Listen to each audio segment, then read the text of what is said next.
staring off into space. I'm just trying to get Nah, this you all. good, man. You good. You just gotta just try to fix it as you go. That's the only thing I can say. Mm. All right, this is episode 194 of the First and Framerates podcast. Myself, DJ81, Bills Fourth. We are all here once again. Hopefully, we get more people that just gonna jump through some hoops and get to the channel. You know, they usually come late. It's not a big deal if you're live. They usually come maybe 5-10 minutes afterwards. But other than that, if you haven't already, and you want to listen to us outside of us being live, or you just catching us for the first time here, when it's after the show is over, you can catch us on Spotify, Google Play. Also, you can catch us on iTunes and SoundCloud. Trying to think. It's been a pretty cool weekend. A lot of stuff going on after Thanksgiving and everything. And DJ, you're good. Don't mess with it. You're good now. Oh, I just saw it. Okay, cool. No, he was messing with his thing. I want to first and foremost, I want to say thanks to everybody once again who's a Patreon. The Patreon, once again, everybody who has supported. I sent out all messages to everyone who have supported, and like I said, it's slow rolling like a slow snowball effect, but the snowball is going to get bigger and bigger, and there's a lot of things I want to do over there. It's going to happen. Just give me a little bit more time, but everybody who has been supporting, really, really appreciate that. Also, thanks to everybody who's been checking out the live streams. That's been great. I'm doing more gameplay stuff on Twitch now. I am a Twitch affiliate. Nothing to be rah-rah about, but it is one step closer. It's one step closer to making partner. I just got a long hill to climb on that one, though, but I'm going to work towards it. So if you haven't already, you can check me over there on Twitch. The link should be down in the description. Yes, it is. So you can check that out. Go over there and follow me there. And I don't have anything else. Just stay tuned because we're gonna have another great show. So I'm just going with the intros. DJ, how have you been doing this weekend, sir? This weekend has been good. Absence of any Washington football news because they played on Thursday. Been playing these games, and now, as I guess you guys were listening in earlier, I was playing around with this new monitor I got. So I got the 1440p monitor in place, and everything. I'm like, it's the modest upgrade, but I definitely like what I'm seeing thus far. This monitor actually came out this year, so it even has a charger, a USB-C charger. It's this one right here. Right. So I could charge my phone up to the monitor if I wanted to. So that's what's up. That's what's up. Oh, and also shout out to my father. His birthday is today. He turned 64. So happy birthday, DJ's dad. That's what's up. That's what's up. You can call him Mr. Spriggs. Mr. Spriggs. Happy birthday, Mr. Spriggs. Happy birthday. Congratulations, and hopefully many blessings and many, many more. What's going on with you, Bills? My fault. I've been busy, man. Just busy. That's all. Just busy. Just literally busy. So that's it. I have no news to report. Just busy. I'm just waiting for Friday to come so I can have something to fucking be happy about this week. Hey man, it's always a good time to be happy. You're here doing the podcast, man. That's a good reason to be happy for. Some familiar faces that I haven't seen in a long time is here. Tadal52. Appreciate you coming through. That is a busy man, but he does support from a distance. And he try to support from close up too. So really appreciate you. Big Willie, how are you doing? Complimentary Sports. I hope everything's going on with that job, bro. Philly Chew, how are you doing? And DJ, what you was about to say? Oh, I was about to say, shout out to Tadal52. I know you just shouted him out, but it's a special shout out in his case because he gave me my first donation over at Twitch. So thank you. It was much appreciated. Yeah, man. Like I said, he supports from afar because he's a truck driver. He drives overnight. So safe travels if you're traveling tonight. I know what it's like being on a truck in the middle of the night. I do it pretty much every day. I get up like 3 a.m. and I drive out all across the state of South Carolina. So I know what it's like. So State of Franchise Sports, how you doing? Both of these guys, State of Franchise Sports and Complimentary Sports, have been doing pretty good with their YouTube channel. So check out their content. They've been doing a pretty good job with their stuff, pretty good content. He said the job is going well. That's what's up. And that's good to know. All right, let's get into these two topics. We got two today. We're going to have our expectations. We're going to have our official expectations for Madden 21. It comes out in, 3 days? It's going to be on PS5, the Xbox Series. And also, the NFL has a problem with COVID. And we're going to talk about that as well because it's gotten really bad to the point where some teams don't have quarterbacks. One quarterback is not playing. Some teams can't play in their stadiums, so it's all over the place. So we're going to talk about that. But let's get right into it. Just off the cuff, what expectations do we have? I'm gonna let you go first, DJ, since you're not going to be playing the game at all. I'm planning on getting a console maybe sometime by the end of next week if I can get one, preferably the X, because the PS5 is like non-existent at this point.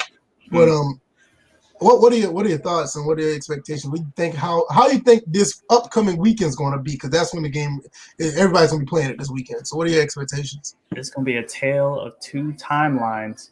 It's going to be the ones that are going to be sitting there enjoying the game and enjoying the new additions to certain run animations, overall gameplay, maybe and some presentation elements. Others are going to be like, see, I told you it was going to use the same animations. Now it's just using next-gen footage to drive animations they already had. But, I feel like it's going to be I feel like Friday, I'm going to be entertained through other people's reactions. That's my main thing. Yeah, cause I'm not going to be playing it this weekend because unless if I stumble upon a console this weekend, I probably won't be playing it. Stumble upon one. Like I walk in the store and they be like, "Yeah, we got one." Like, nah, you lying. Yeah, you know what? That's exactly how I think I'm gonna wind up getting a console. I'm gonna just randomly walk in there one day, but like, "Oh, Sheila." I mean, I'm not gonna lie. Like, this is a little more insignificant, but remember when the NES Classic was like real scarce? And nobody could get one. That's how I found one. I just happened to walk into a GameStop and the girl had like 2 sitting there on the counter. I was like, you know what? I'm getting that because nobody else has it at the moment. And that's how I end up getting one. So maybe that'll be the case. That'll work out for me. Bills, what about you? What are your expectations for the Madden this weekend? I think plenty of people are going to be enjoying it, and just as many people are going to be bitching and making their bullshit videos about it, despite not even playing it. So basically, business as usual in the Madden community. I'm gonna be playing it heavily, but also FIFA comes out that day, so I'm gonna have to. Really, Bills? A little bit. Really? What? You really gonna drop Madden for FIFA? I can see if you said PES. Honestly, I think FIFA is gonna be the better of the two. Really? Yeah. The gameplay additions that FIFA talked about actually surpassed. Yeah, they surpassed what Madden was talking about. I mean, right. I'm not the soccer guy, but I was just surprised because we've been ragging on you guys been ragging on people for a while. So. No, but that's what I'm saying. We've been ragging on FIFA for a while, so that's why I'm more anticipating what it's gonna look like because they talked about a lot of good stuff in that article. No, I got you. I was just surprised for you to say that. I didn't expect that. Well, I mean, they come out the same day. I'm gonna play Madden a lot, but I am gonna play some FIFA too because I didn't really play much of the current gen or I guess last gen version of it. So now they're bringing all these improvements, and we'll see how it goes. But Philly Chu says, "How is FIFA?" Don't touch it on current gen. That's a complete wash. I would try it on next gen. If you have a next gen console, I would definitely give it a chance because, like I said, a lot of stuff they're talking about is going to improve the game. New animation system, a new way that they kind of have the animations play out. Teammates play a lot smarter. A new movement system. It sounds like so. There's some things that will make it sound a bit PES-ish. So we'll see. Especially since PES isn't giving us an offering this year. We got to wait. You're going to give us some rehashed fucking Mad PES 20 with a new cover. Like, fuck out of here. Tadal said, I'm just waiting to see what's been added and what it looks like, feels like, if that makes sense. I think the look, I'm not pretty much big on the look. You're probably going to have, like, more probably some 4K textures because I don't think Madden is running in 4K, but I don't think it's been in 4K texture. I don't think they have the textures to the game to actually be like real 4K. It seemed like Madden, since it went to 4K back in 18, it seemed like it was just rendered or it was just upgraded to 4K. I don't think it had legit. Yeah, baby. I know it's got this balloon about dead, son. Oh, you got the other one? Okay. No, how long has he had that balloon? No, that's the one I just blew up for him right here. But the other one, because he like playing with balloons. But that other one is about a week. And he was playing with a balloon in the street. Yeah, I just blow. He like playing with them, so I just blow one up on. We had actually a nice, lighthearted moment there. Just this balloon in the background. But, I think as far as graphics, like Tadal said, I think as far as looks, I think it's going to give like that real good high, ultra high definition textures for the game. But what it feels like, that's going to be not based on the trailer. What do you mean? Trailer was looking true next gen to me. No, I'm not saying that it's not. I mean, I'm not saying like true 4K textures is not true next gen. I just think compared to what we have now on the PS4 Pro and the Xbox One X, I think you're going to have like higher resolution textures on the new consoles, which is going to make a big difference. I just think that's going to be the difference between what it looks like. What it feels like, I think the last time I felt a Madden that felt different from the prior was probably Madden 25 because, True Step was different. The players felt heavier, especially, and also with NCAA 14, from 13 to 14, the players felt like they had some weight on the ground. They just didn't feel like they was like moving all over the place willy-nilly. So maybe that would be the case as well. I'm not really sure. I know there's more animations when you're running, like more steps and going into routes and stuff. So that's going to be interesting to see how that plays out while you're holding the controller. Maybe if you have to make a turn, if you're running the ball, maybe that'd be a different element. I don't know. But yeah. I think that as far as looks, because it looked good in the trailer. But I mean, it's different for seeing it on a trailer than you getting it, actual console on your TV. Because even how well 2K21 looked on the trailer, it looks far much more better when you playing it on the console. And I mean, it just look. I mean, that game looks phenomenal. And maybe Madden to give you that same type of look. I don't know, man. Because 2K just blew it out the water in the visuals. It's just crazy. As far as any modes, franchise mode, you think you get another copy and paste? What you think? What you think, DJ? I think they already said everything's copy and paste. You're not getting anything new. As far as the modes, as far as the upgrades for franchise, they're going the same schedule as the current gen. So you're not. Well, then we're supposed to get an update on that like last month or something.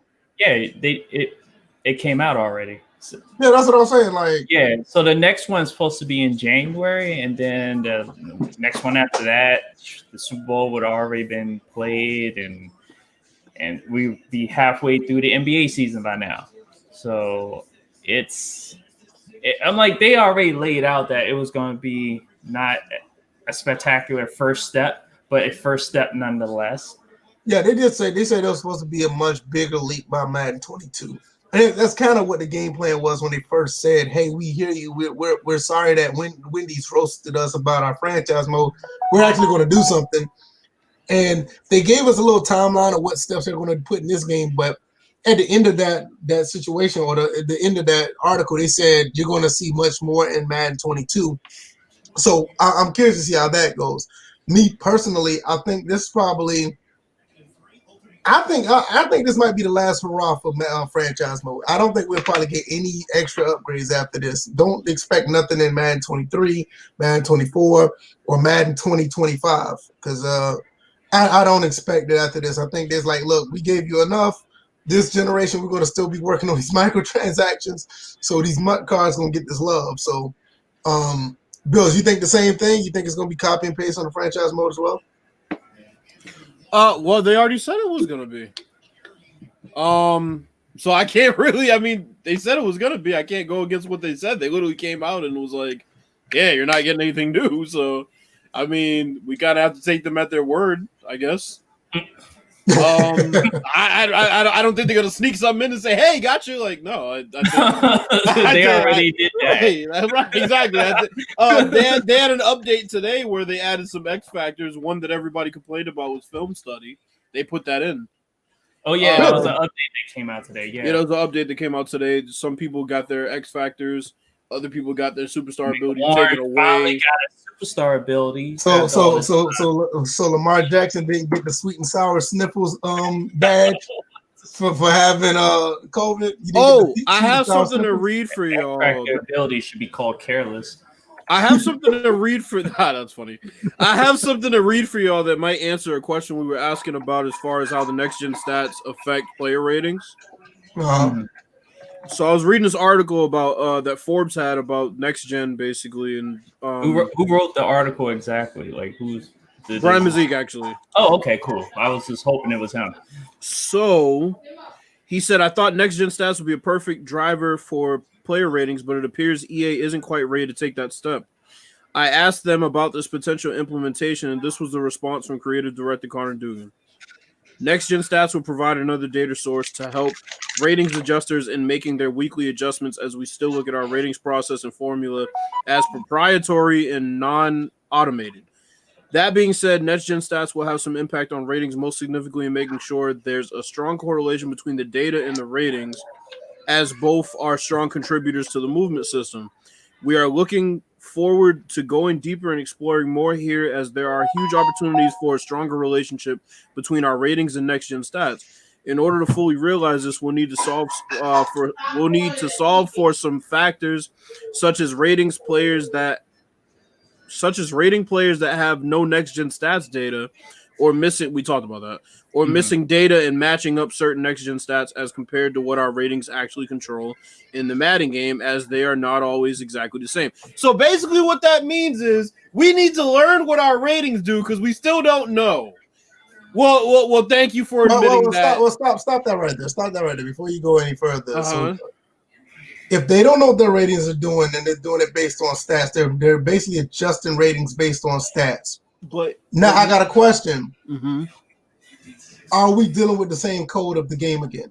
Yes. Here's what we talked. That is a prime indication. No, seriously, that is a prime indication that we're going with the 360 engine in the PS5, Xbox Series again. Because VF, here's what we're talking about here. We talked about last week how next gen stats aren't debatable. You're not going to sit here and debate next gen stats. You know what you saw that. So you know what the issue is they feel like, well, if we go by next gen stats, then there isn't a place for somebody who just, sits and watch tape and don't know what the fuck they're talking about. So we get rid of that position. We can't get rid of that position. So we have to have. You see how we tried to slip past that and not really mention that elephant in the room, which was basically the fact that next gen stats, there are so many of them, they basically can account for every single rating in the game if you dig deep enough. So they're trying to come up with a way to explain it away. But really, that's what it is there'd be no reason for y'all to be employed if it wasn't for y'all not using next-gen stats as the end-all, be-all. But this is the thing. Those shouldn't be the end-all, be-all. To be honest with you, the stats, honestly, stats shouldn't have nothing to do with ratings, in my opinion. I don't think so. Because that's how MUT players are made. Yeah, that's exactly how. But next gen stats are different though, VF. Right. They're different because the thing is, okay, we talked about this last week. If Matt Breida has for running backs the highest miles per hour on a long run, does that not mean that he should have the highest top speed? Even if it's not acceleration, you can use another thing to gauge that. But things like how fast you get up to your top speed, I think stats almost have to be used for that, because how else would you can't use 40 times. I got you. I get what you're saying. I'm thinking of like stats on paper. Yeah, I'm about to say. No. Yeah, like I knew you were thinking that too. Yeah. Yeah, like I'm thinking next gen stats because there's a lot of things like you could do for a speed for a linebacker, for example. Like how fast did he cover the ground to get from his spot to the running back on the edge, you know what I'm saying, and things like that. That's how you can but they don't want to do that because, like I said, they literally have to go by the data, and they don't want to do that. They want to have some wiggle room here. There's no wiggle room when you're literally just, okay, well, based on what happened here. The reason why they want to have wiggle room because they want to keep it living and breathing, so you keep the audience engaged. You can't have like basic stats that just say, "Hey, this is this," and throughout the season, you can't give them a chance to fluctuate, even though they should.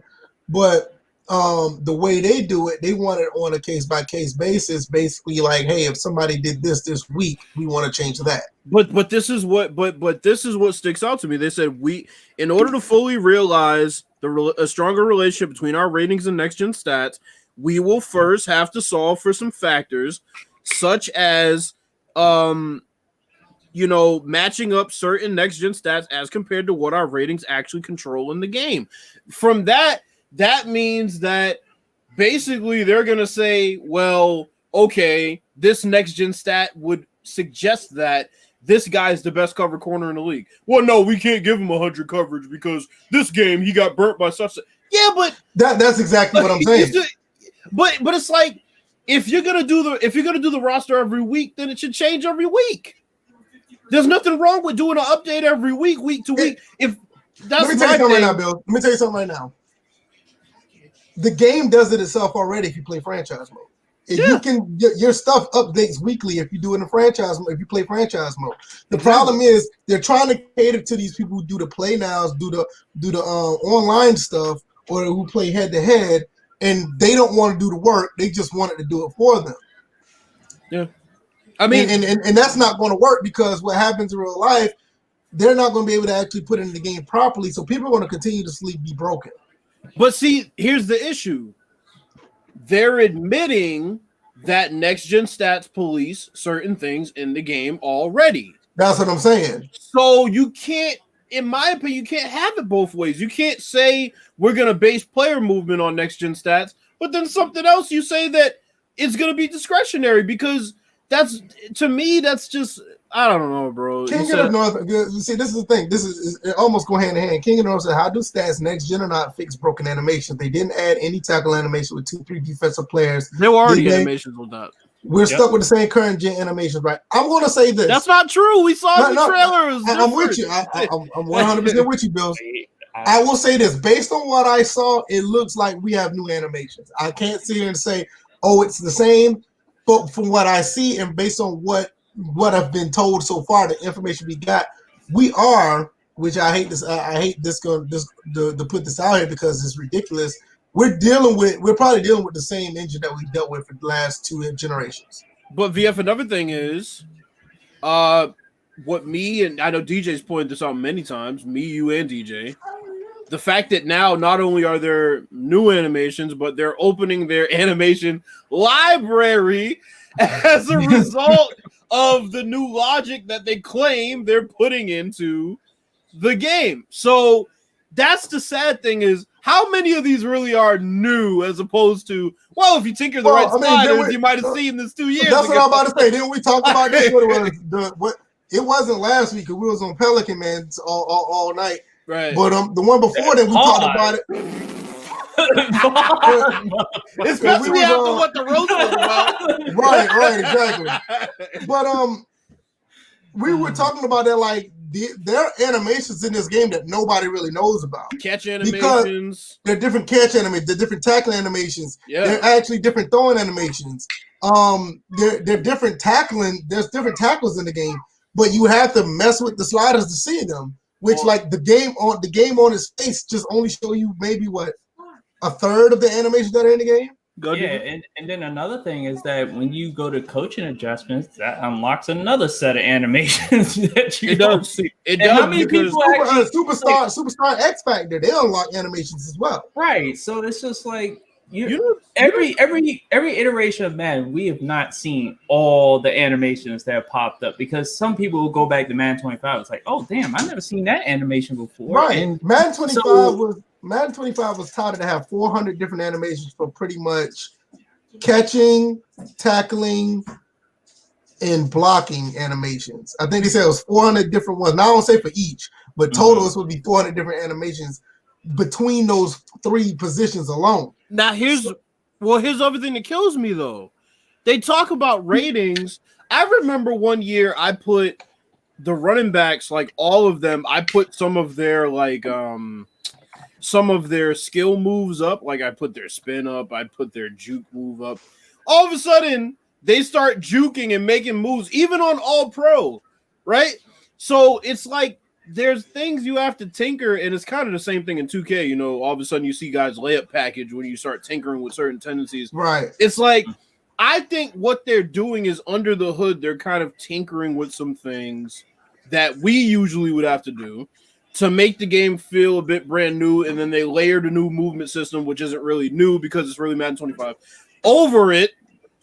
And like I said, I'm not even complaining about that because I've been asking for that. I know VF has been asking for that. Madden 25 running back in the game. But then, I mean, that's something that's been lost since the game, since 15. Now, right. I don't understand why that was taken away. I have no idea. It's ridiculous. But the issue becomes, what animations do you see based on next-gen stats as far as changing direction and things of that nature? Because if you're saying player movement is somewhat policed by next-gen stats, how is the agility going to be factored in? Not just straight-line speed, right? Because we saw that in the trailer. We saw Dalvin Cook running a straight line, and it was a new player running animation, and I was happy about that. But we haven't really seen how the next-gen stats truly dictate, you know, like I want to see how a guy's route tree. Go ahead. Well, Bill, not only that, we haven't seen a true tackle evade from the game in a long time. No. I haven't seen a real tackle evade since Madden 08 PS3. No. And the thing is, if next-gen stats are dictating the movement, that should change how people evade tackles in the game. That should change how people, because they're talking about, you know, now the interactions are going to start a lot further out and guys are going to break down and yada, yada, yada. But like I said, if next-gen stats are dictating a lot of this stuff, then how is your system the same? How are we not going to see the same shit? Because that sentence I kept emphasizing meant one of two things to me. Either y'all are on the same engine and you don't know how to add this new information to that, or you're on a new engine and you have even less knowledge about that new engine of how your ratings work. I don't know which one it is because they didn't. Okay, like I wish Brian Mazik would have asked him. Okay, well, did you re-rate the players? Like, give me an example of how ratings might be different now than how they were back then. I don't know if he asked that. We're gonna have to take a look at it on Friday and see. That is crazy because with that you almost have to at this point. Exactly. What is this? Madden 08? Just look at the agility in this game. The guys that are moving around. This Madden 08? Yep. Just watch how they get away from tackles and just Madden 08 was amazing. Yeah, here it is. It's starting right. He did like a dance split. There were some motherfuckers bulked the hell up. Look at that break tackle right there. Like you don't see that. Where do you see LT do that? I'll tell you what. You don't see that in that right there. See that? You don't see nobody elbow in the helmet like that anymore. Yeah, you saw that, right? Good old fine. No, but like all seriousness, like in Madden now, you don't see this stuff. Yeah, Westbrook was killer in that game for that. Look at that. Mm-hmm. Look at the movement that they're doing when they're evading tackles and stuff. You don't see that. And that's what I'm saying. I told DJ, I think there needs to be more broken tackles. Look at Willie Parker. It's nice. And those that you weren't really sliding into place to have that happen, even organically happen based on positioning. Mm-hmm. Look at Willie Parker again. Look at that. Close on him. Look at this. Jeez. Come on, man. Didn't we see that Matt Breida cut? Didn't we see that cut from Matt Breida in the trailer? Oh, that was a hell of a hit. Oh, what the hell? Yeah, the undercut hit. Oh, wow. God damn. Yeah, that hit right there. That one's still in the game. That one's not. Yeah. See, this is the type of stuff. This is why we say what we say. Wait a minute, hold up. Go back to when he was flipping. Did it look like he reached out as he was upside down? Oh yeah, he did that right there. Yeah, he did. LT did that early in the trailer too. So that that's kind of crazy how it's like the little stuff gets added back in. No, It's like, no, oh, hold this on, is hold a on, look at next gen feature. But like, what? Hold on, wait a minute. Who is that? Willis McGahee? Look at this. How you Yeah. stiff arm and then jump over somebody? Look at this. So King That's in the North. crazy. King in the North asked if the gameplay is new and an upgrade over current gen. Why haven't they put out actual next gen game? Because it's not what they do. That's simple. Right. Madden doesn't do that.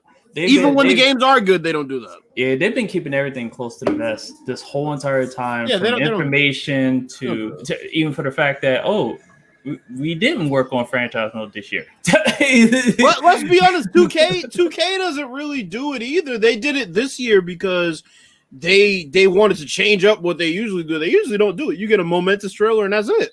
I'm gonna tell you, like when I looked at the Madden 21 trailer this current gen, and I saw like how Todd Gurley was like ducking and dodging out of tackles or whatever. That's like one basic animation, and you don't see any other ones like that. Like like the one like that dead leg that everybody's talking about. Mm-hmm. Why none of this shit is in the game now? I literally seen about 10 different animations to break tackles. And I've yet to see that in the game. Well, here's the issue. The issue is much like how Clint had to go in and add the impact points, the branching points for defensive linemen, offensive linemen. They need to do that for tackling and breaking tackles, where you can break tackles from different angles. Because in Madden, it seems like you can't break tackles from the side. You can only do it when they're coming straight at you, and then you'll get a decent animation. But in that trailer, you got animations from every which way.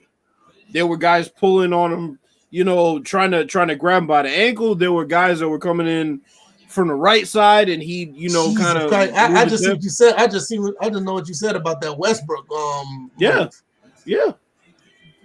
And these animations, I guess they're in the game, but they're under the hood. You don't see them. In Madden 08, you play this game, you see these animations. They might not even be in the game. Well, I think the funny thing is that a lot of those animations are too, like the sequences are way too long. Like the break tackles are way too long. Like they're stumbling forever. Like it'd be like 2023 by the time they finish the sequence. By then, and you can't add on to it, and you can't hit them. It just happens, and then you got to watch them, stumble. Right. It's like you said, Madden 08, man. I still play Madden 08 for that. And then it's like with stiff arms, only certain people are technically able to stiff arm in the game. You can't really get a clean stiff arm like you used to. You're right. I mean, in Madden, current Madden is that way, but Madden 08, it was a reason why certain players had certain stiff arms because they had the weapon system. Because like if you try to run the ball with, let's say, a Darren Sproles, or let's say if you try to run with a Moeldy Moore or anybody like that, which is a smaller back, they'll try to stiff arm, but they're not going to get one off compared to like a Willie Parker or Brandon Jacobs or something like that. But that makes sense though, because that's the way it's supposed to be. Now in Madden 21, nobody can get a stiff arm off. Honestly. I remember when the PS2 days, like when it was kind of like a shot block mechanic. Yeah. You had to time it, and the guy had to be at the right angle, or you were getting tackled. He wouldn't suction obviously in the place to tackle you, but if you were at the right distance, it would literally be an animation of him sticking his arm straight out. Right at this point, they should be to the point where you can stiff arm somebody in front of you. Beside you, they should have that. And the only game I know that did that correctly was Madden 25 NCAA 14. They had to patch that in because the stiff arm in the game prior, when it first came out, was terrible. They had to patch that in. But outside of that, I haven't seen it again. The mechanic for the stiff arm, from what I remember, currently still exists. It's hold to stiff arm, like the true stiff arm, right? Tap the push, yeah. And the tap is the one you have to. Well, both of them you have the time, but the tap is less of a window because you literally have to do it like right then and that second. Versus the other one, it's like obviously a more powerful stiff arm, and then with the trait system the way it is, the X Factor system, depending upon who has that, whatever the trait is. Will be able to pull it off more frequently. But that's the issue. Right. It's like to me, sometimes I just feel like Madden 20 and Madden 21, like the stiff arm barely worked for me at times. But you know what the issue? They want stiff arms and trucks to be wow moments. They're not always wow moments. They're normal. That's actually, a mechanic to run the ball. Right? Honestly, on every outside run, if a running back is not caught in the backfield, he damn near every outside run, he stiff arms. It's just up to the defensive guy know how to get around it. Yeah. Remember how, like, with the right analog, if you had a big back, if you hit up on the right analog, it was truck. But if it was a smaller back, it was more like a juke or whatever. That's exactly what I was trying to find in this trailer. That's exactly what I was trying to find in this trailer, because like this how this discussion started. Remember, I said there's no tackle evade from running backs no more. You don't see it. But there's no tackle evade. They'll run and they just try to truck them or whatever. There's no like. Because I remember with Warwick Dunn, they had like that. Like if he'll run, he'll like step back a little bit while he's running to evade the tackle. You don't see that anymore. Yeah, because it seems like, to me, I would be fine if, okay, you have the controller layout and you have the controls with the eye. All players can by function do all these different moves: stiff arm, juke, truck, back juke, whatever. How well you do them and what specific animations come out because of it should be dependent on that player and their ability. That's how they have it in FIFA. Right. There's tiers. There's certain things that everybody can do, and then there are certain things that only the truly special players can do. You can try it. It's not going to work. And there should be a penalty based on if you use the wrong one. If they have a low rating, you try to stiff arm or somebody has a low stiff arm rating, it should penalize their carry rating. In 2K next gen. Yeah. I was going to say, in 2K Next Gen, for the first time since I'd say NBA 2K11, if you try to do a size up, like a manual size up that you truly can't do, your players not the ratings for, he'll lose the ball. Mm-hmm. In Madden, that used to be a really big deal in College Hoops 2K8. Yeah. That used to be a really big deal in College Hoops 2K8. You try to in College Hoops 2K8, you will lose the ball easily, especially with a big man. Mm-hmm. Like so much of these things don't matter. Just real quick, so many of these things don't matter anymore. Like in the tendencies where they say fight for extra yards and things like that, they don't matter anymore because, you know, yes, now they're saying that the tackles will make more sense and guys will fall forward. So now those things mattered, but back when they put them in and up till now, they haven't mattered. A guy, I mean, how could you, playing Madden, how could you tell a running back that fought for extra yardage versus a guy that didn't? You couldn't tell any difference. No, they kind of got away from that in the later part of the PS3 era. Yeah, because that seems like Madden 12 there used to be a trait in PS2 era. Madden 12 was the one and only game that respected those traits and actually gave you a live look. If you paused, they gave you a live look at how a guy was, you know, changing his traits as the game went on. If he fumbled, now he'd be protecting the ball. But they took all that shit out. Joe Number said PS2 Madden 08 is the GOAT. I agree. He said back when PC. Yeah, same thing. He said back when physics trumped animation. I think he was talking about the stiff arm then, because the stiff arm in Madden 25 and NCAA really meant, like you were saying, like tap to push or hold to do a real one. It actually worked. They had to patch that in though. I would give them, you know, that credit because they had to patch, because it was like a karate chop when the game first came out. Like if you don't have the game patched, go and try to stiff arm somebody without that game being patched. They're like literally like it needs to be a chop. Remember NCAA 14 when you have a defender coming at you full speed straight ahead and you hit the stiff arm, all of a sudden your player just flat out just But do you know exactly? It was that bad. That's how bad it was. You know, here's what's proof of the fact that the stiff arm is literally animation based, 2-player animation based. Go to practice mode and run like just a play with only the offense. Hand the ball off to the running back and press stiff arm and see what happens. It used to be in PS2 days, you would press stiff arm, he would put his arm out, regardless of whether there was somebody close to him or not.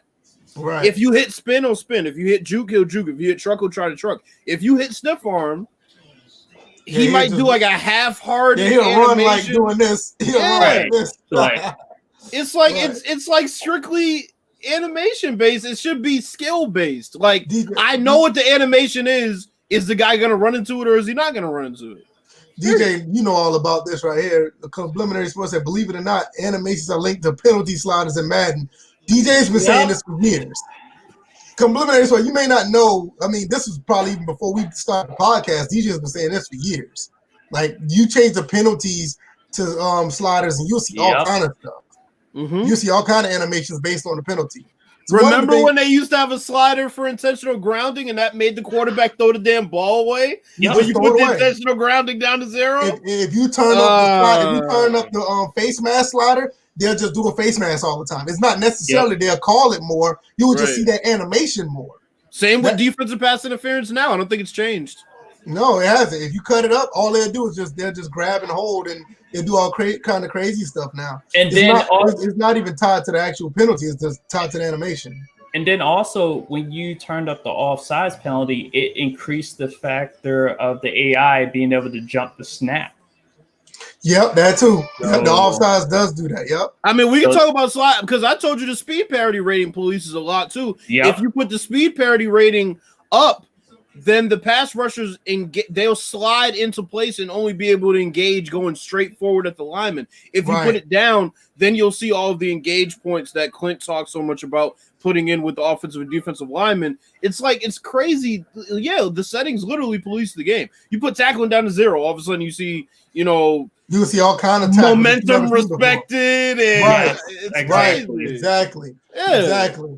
TD says the jukebox animation as far as how quick they fire off should be the standard as to how quick break tackle should be. Animations take way too long. I see new animations headed out of bounds. and the thing about it is the animations take long and you can't interrupt them by hitting the guy that's carrying the ball. And that's the issue, really. It's like the guy's gaining yards in a 2-man animation that you can't interrupt. This is one of the reasons why PS2 Madden is so good, especially in its later days. After Madden 08 on forward, because, PS2 Madden started at Madden 12. Mm-hmm. Those animations could be branched out in so many different ways. If to have that game on... they added that later, too. Yeah, they added it later. Yeah. It's like, because Smitty used to always say, oh, they lost that tech. They lost the tech. That's why you don't see too many things happen in the PS3 days from the PS2. Right. Well, if they lost that tech, why they kept adding stuff in the game until 2011? That don't make sense to me. But you will see like triple hit tackles. You will see like one person try to juke or a spin, and in the middle of a spin, they'll get wrapped up tackled to the ground. You will see that in PS2 Madden. Like now, you don't see it's like everything's like, I ain't gonna say now, but especially in the PS3 days, you'll see everything like shifted into place if they do a spin and get tackled in the middle of a spin. Complimentary Sports also says that animations are also linked to sliders. Yeah, we already said that earlier. Oh, well, yeah. We talked about it earlier. I don't know. It's just the expectations. I mean, rightfully so. I think we're going to get I said this, and I'm on record for saying this because I know G-Rob been killing me in Discord for this. I believe we're going to get a slightly better experience than what we have now. I think you're going to be able to have fun with the game if you just play the game and just go through the motions and just try to play football. I think it'll be okay. But I think the next gen experience that we're supposed to be getting since 2007, 2006, I think that ship has sailed. I think these guys at EA, I think they're content to put out an above average to average product for the guys offline and try to give the guys online that big time experience with the MUT cards or people like to play head to head. I think overall, you're just going to get an above average experience. I don't think I'd be surprised if we get an NFL football game from Madden up to the quality or the experience that NBA 2K has just gave us this past month with 2K21, the current gen. Oh, speaking of that, I would be highly surprised. Let me go back. Somebody asked about the pick and roll. Hold on. I'll go there. I got you. I saw it earlier. Okay, state of franchise mode. PNR next gen still giving you issues. Funny enough, I went a whole week without seeing the center move out of the way of the pick and roll ball handler. Yesterday I saw it because I had the offense. I think the defensive awareness on a certain. I've been tinkering with the defensive awareness a lot. It's a lot of shit. That's another question. That's a question I have because I remember I told you my theory, the 60-40 theory. Yeah, we'll get into that in a second after we finish the Madden discussion. Yeah, we can jump on that once. But no, Madden 21 next gen, man. I think it's gonna be really good. I think it's gonna be really good as far as gameplay. Because we've already gotten good gameplay on last gen. I think with the things that they're adding, I think the gameplay will only be better. The question is gonna be, how new does it end up feeling 2 weeks after you've been playing it? That's what Tadao was saying, basically. Because yeah. No, go ahead. Shout out to G-Rob and Quaface. They came in earlier. I forgot to mention them. Them guys are another great supporters of the podcast. Joe Numbers is another one. He's been coming through lately.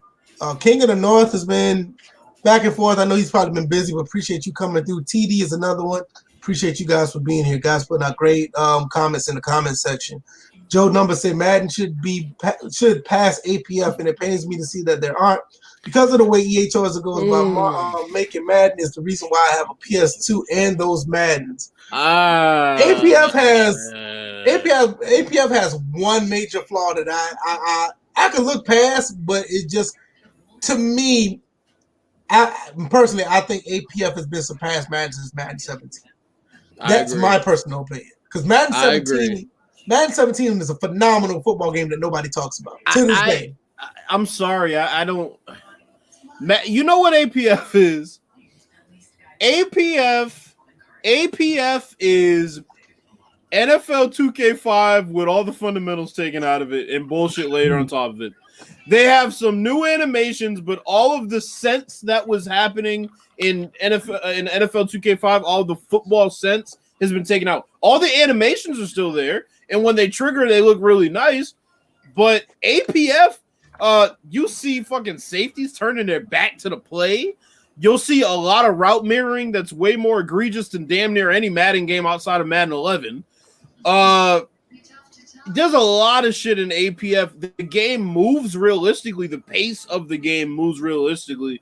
But no, Madden's been surpassed APF. I think APF has really good game pace, and I really do. I love the game pace of that game. Yeah, and I mean the game. I still play it from time to time. I don't have a problem with the game or whatever.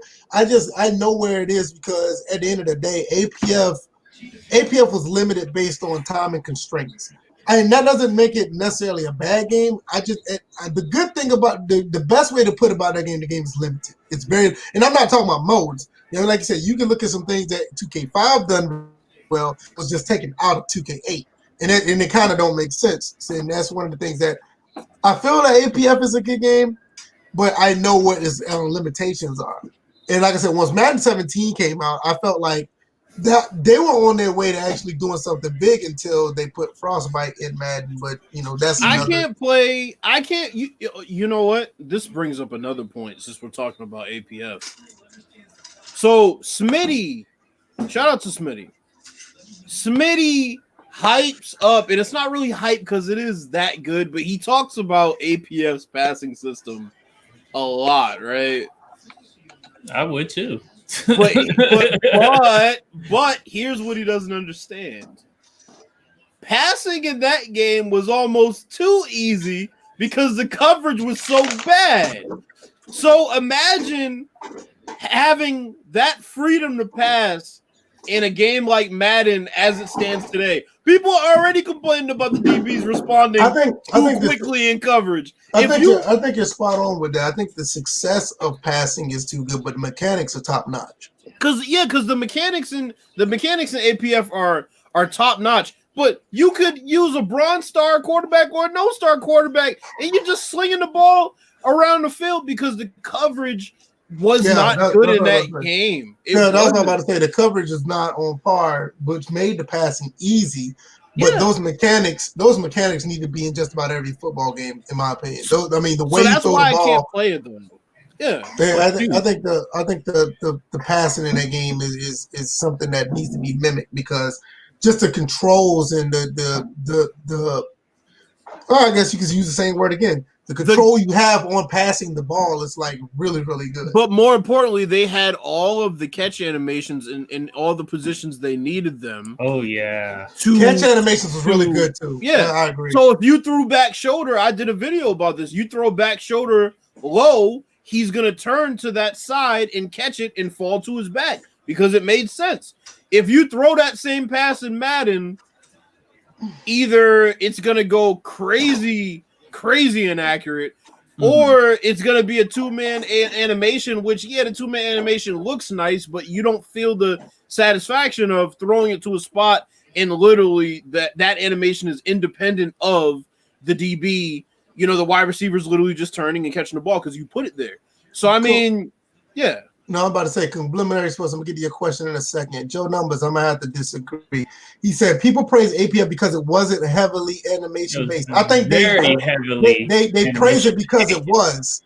I think they praise it because it was, because the animations are heavily animation based, but the animations work. There wasn't like no crazy stuff happening during the animations. And I think that's one thing 2K gets a lot of credit for, not just APF, but in general. They have all these animations, and for some reason, maybe 80 to maybe 90, I'll say about 90% of the time, the right animation plays out. And I think that's one of the reasons why a lot of people like 2K sports in general, because they always had, I mean, this goes back to Dreamcast days. They always had animations that, like, even when you play NFL 2K1 on the Dreamcast, you're looking at Madden, in some cases, Madden today, be like, what the hell is that? Why you don't have this? Well, because here's another thing that I think helps APF in a way.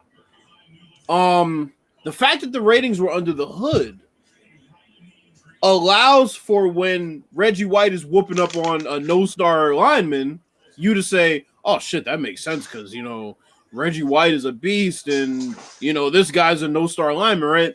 But like now when you're playing Madden, they just go to the pause menu and say, he's a 60 rated center, and Aaron Donald is a 99, and he has a 96 power move, and why is he not? You know what I'm saying? So APF had a lot of logical things happening on their offensive line, which created a more realistic pocket, which also added a different layer of replayability to the game. And it was the same thing as far as, like you said, passing. All those things had realistic outcomes. It was animation based, but it wasn't two-player animation based a lot of the time. It was just the basic animations of APF was just really good. I mean, they had animations of dead people in the game. Yeah. I mean, that how the hell you do that? You see what I'm saying? They had different throwing animations that I don't know how they got them, because I know they didn't mocap these legends. It's just those type of things that you see. Like even with NBA 2K, you look at NBA 2K's layup animations and you go look at live shit, you be like, the fuck is live doing? You know what I'm saying? It's just the stuff that 2K, just the way they built their game animation wise was just is something I've never seen before when it comes to animation type game. I mean, physics. NBA Elite 11 has issues because it's it's NBA Elite 11, but the animations in that game are totally unique because it was a totally physics-based game. I would think real quick. Complimentary Sports asked me, why do I like Madden 17 so much? I might have to buy it, might have to break it out. The reason why I like Madden 17 a lot, because it actually felt like it was a game that was built off Madden 25. True Step wasn't there, but the stiff arm actually worked. The running game actually started to work again. Madden 16 had a lot of one-handed catches because everybody was OBJ for all of a sudden.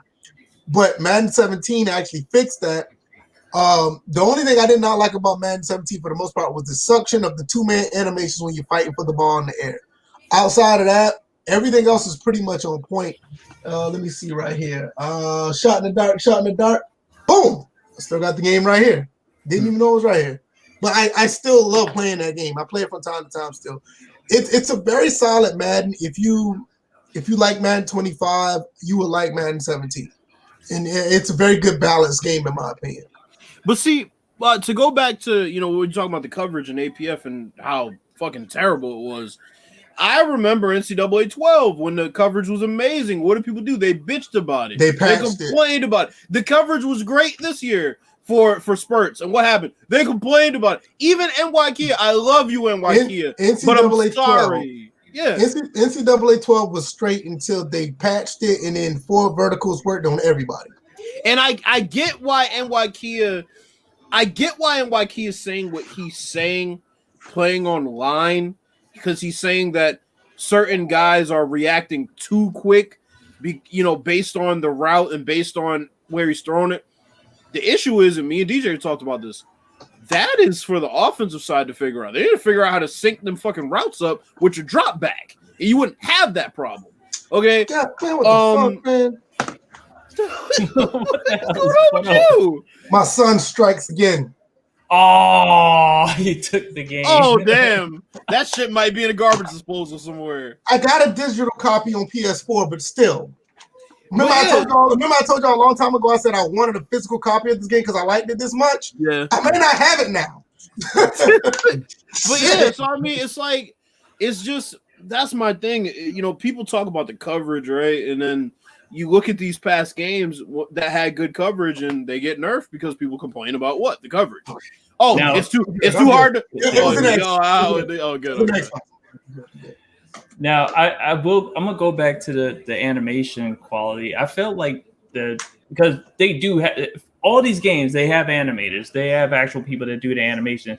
As far as All Pro Football, I felt like they had animators that did a good job of paying attention to details, studying film, understanding and watching a lot of it to understand, how Dan Marino throws. No, they didn't have Dan Marino in the booth motion capturing, but they were able to animate in full detail his throwing animation, and stuff like that. So I feel like today's animators, they're on their own, not very detail oriented, or they're just being told because they don't have to do as much with the motion capture that companies are doing now. And here's the thing. You're talking about this with 2K, right? I'm talking about, it's going to apply to everything. I was just talking about how they got the Dan Marino. Yeah, that's how I started out, but the whole thing applies overall to like how in sports games in general. Yeah. Here's what gets me though, is Madden just now, I think 2 years ago, put in throwing animations for a lot of quarterbacks. And before that, they had them, but they didn't have them thrown on the run. Now they have them thrown on the run. They have the signature animation, which is nice. Right. 2K8 had that in fucking 2007, and they also had realistic animations to throw the ball down the field when you have to take the drop back and step into. We've been talking about this shit for years. For quick passes, medium, and far passes. Yep. So that's what. Yo. See, this is why I love this podcast. You can go back and find where me and DJ broke down how flawed the quarterback position is in Madden. We talked about the arm angle on a throw that is going 60 yards versus a throw that's going 15 yards. Mm-hmm. We talked about the footwork of it. We talked about the drop back, all those different things. And 2K8 had all of that. They had the quarterback scanning the field with his eyes, something we talked about. Obviously, the pass placement was second to none. Like, those are the things I praise for 2K8 because, the passing was fucking immaculate. You could put the ball. The passing was great, but like you said, the coverage kind of because you could damn near complete damn near any pass. I mean, where was it? Where did BCS put? He said deep routes were getting open versus everything in APF. Passes were really good though. Don't have a star tight end. Don't have a star tight end. No, but here's the thing: to help the defense out, don't do that against a silver or gold starred corner or safety. I agree. Only time, but also it made a difference in the game because the meta, that's how I played. If you had a top tier defensive back, then you weren't going to be there. Pretty much that part of the field done. But his was crazy. His was crazy though. Is a lot of people, including NYKia, and I support NYKia, and Smitty said it too, and we've said it. Don't put abilities in to fix gameplay, right? To fix gameplay flaws, right? And band-aid it. literally fixing gameplay flaws was having a gold star quarterback in the game. If you had a gold star quarterback, he played the way literally a base fucking corner should play his position. It's like it made no sense at all. I hated controlling the DBs in that game because so much of how they moved was like completely unbalanced compared to the offense. Like the way the whole defense move was unbalanced compared to how the offense moved. Even if you were in the area of a play, it was so much harder to get to it than it would be for the offensive side. And I think that was by design. Other than the pass rushers had a fucking great time in that game. But I mean, everybody else on defense, they weren't shit. Let me tell you something. I know we have our audience. They pay attention to detail. You can tell these guys play football. Right. Now, if you look at some of the stuff that they put in here, it's not. And I don't want to call nobody out, but it's not a bitch fest in here. These are people in here actually understand what's going on. Like, Look at this right here. $1.25. I hate that DBs can have eyes in the back of their head due to the depths wanting reaction time to increase. This made flood concepts useless. Absolutely. Let's see. Complimentary Express said, I hate it when you rush the defensive end and he was spinning in place on the O-line. I noticed that. Happens sometimes. And apparently, obviously, the way that the blocking is done in the game, it's still like heavily directional. Like it's not like it's very organic. But they had the momentum of the movement is basically like telephone booth. Like but they did have the organic engage points. Yeah, outside shoulder, inside shoulder, etc. Mm-hmm. Right. But it's, the one thing that kind of got me was it seemed like sometimes those interactions were taking place a little bit in slow motion. And like you could tell when the 2-man sequence started up. It just didn't. It seemed like the rest of the play was moving faster than the offensive and the defensive interactions. But the one thing I will give that game is you could read the pocket, unlike Madden, where somebody randomly gets fucking beat. And I was just about to get to that. You could tell, like, oh shit, he's about to get beat. I'm gonna get to Joe Number. Joe Number said it's hard to complete an accurate fade in Madden. Is even harder to throw. They actually started working on that in Madden 20. It's gotten better. Yeah, it's gotten better. It's hard to do. It's hard to do, but it's there now. And really, only the high ones work for the most part. Still, yeah. TD said, speaking of the pocket, he said QB evasion in the pocket is amazing. I wish we could import on 2K8 pocket in Madden. I agree. They claim, they claim they worked on it some more on next gen. Like I said, all this shit's gonna be brought to light Friday. You'll be getting the same vitriol that Czar got if y'all lied about this game. Is all I'm gonna say. Did he ever respond to you, sir? No, he did. He's a bitch. Sure, he's not. Why would he? That's what bitches do. They just go and fix shit like I wasn't talking about it. It's just move on.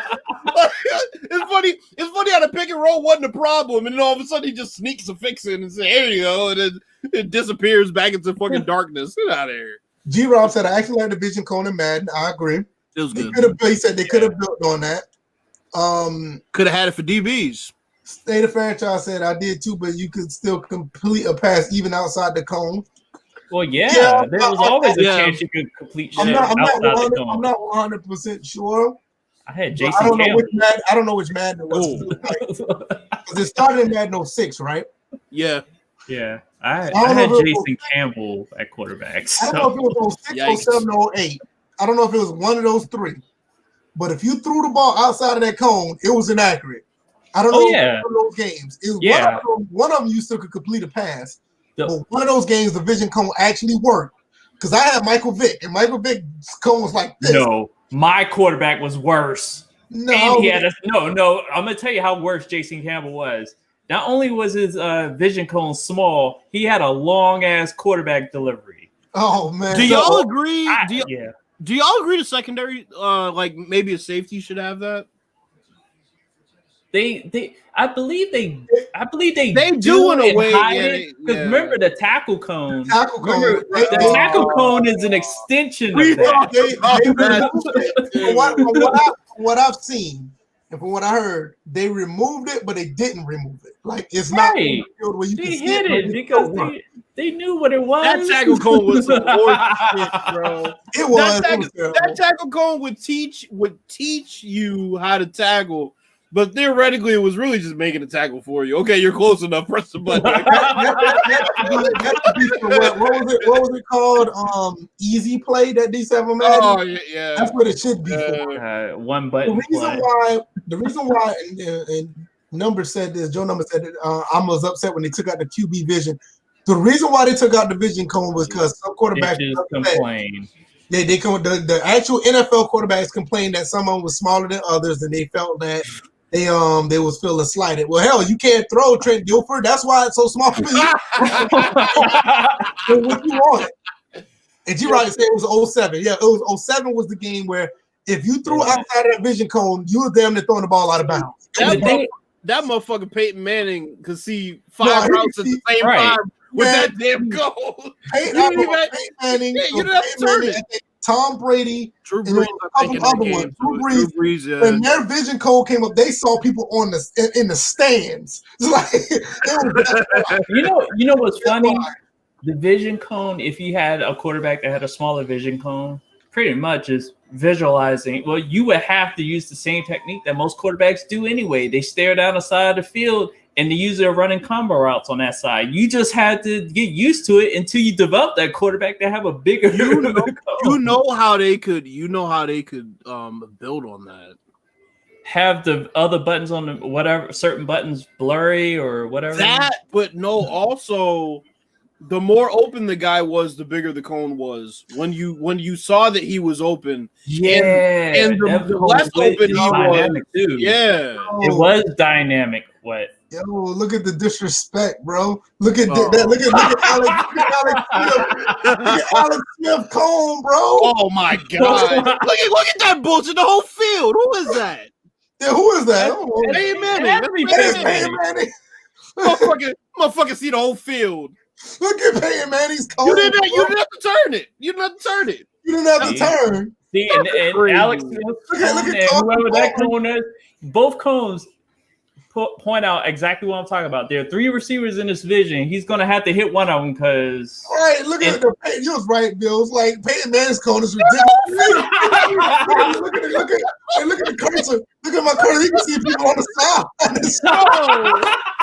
It's like, who's that sitting on the bench? You know how hard it would be to complete a sideline catch with Alex Smith, and this motherfucker can see the whole field.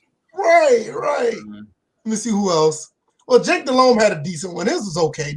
Now, see, that's what makes sense. Yeah, but Alex Smith got like a flashlight in the cave. Like, what the fuck? What the fuck is that? They gotta show. Alex Smith. This gotta be. I'm sorry. Jason Campbell was worse than that. It probably was slightly worse. Wait a minute. See if I can find. Okay, who's that? Baller? Wait a minute. Hold on. There's another one. That's Kyle Bowler. Yeah, he was horrible. All right, let's see who else. Who's this? Oh, who is that? That's Michael Vick right there. Oh, look at Michael Vick. Yeah. I only see that guy. That's a flashlight in the cave with one headlight out. Look at Michael Vick. Michael Vick got this little ass cone. One headlight out at night. That's what you call it. One headlight out at night.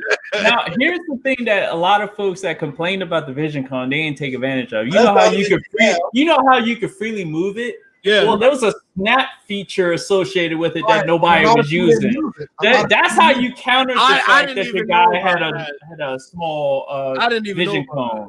Yeah, you use the snap feature like boom, boom, boom, boom. You hit all your receivers before you. That's McNabb. McNabb is a pretty. McNabb, yes or no? Yeah, but he wasn't throwing in the flat. Nah, that's a bit. No, that cone's a little bit too wide. Maybe the width of like the Eagles. The Eagles logo. Yeah, that's about right. That's all right. Yeah, no. This is Matt Hasselbeck right here. Which I think that's a little small for me. For Matt Hasselbeck, really? Yeah, Hasselbeck was a beast, bro. Yeah, he was. Yeah. They did go to the Super Bowl. You're right. They did go to the Super Bowl. Who's this? Who's Byron Leftwich? Damn, y'all did my dude dirty. Yeah, You definitely had. Okay, who's that? Who is this? Somebody named Martin. Oh, is that T. Martin? No, that's not T. Because this is somebody on the Rams. Martin? Whoa, did he play him? I don't know. Martin. I don't know who that is. I was surprised they don't have Jason Campbell's. That's what I'm trying to look and see if I can find somebody else's. Washington. Look at Peyton Oh, no, I Manning. thought I said Washington. Look at Peyton Manning's on the PS3 version. Look at that. Oh, God. Jamie Martin? No, it couldn't have been. Oh, wait. Jamie Martin? I think it was Jamie Martin. Is it Jamie Martin or Ingle Martin? It was one of those two. I saw Jamie. I don't know. Look at Peyton Manning's on the PS3 version. That's even worse. Just literally press the button. That's Peyton Manning. Right. Oh, I don't know if you've seen the King of the North. We did Alex Smith already.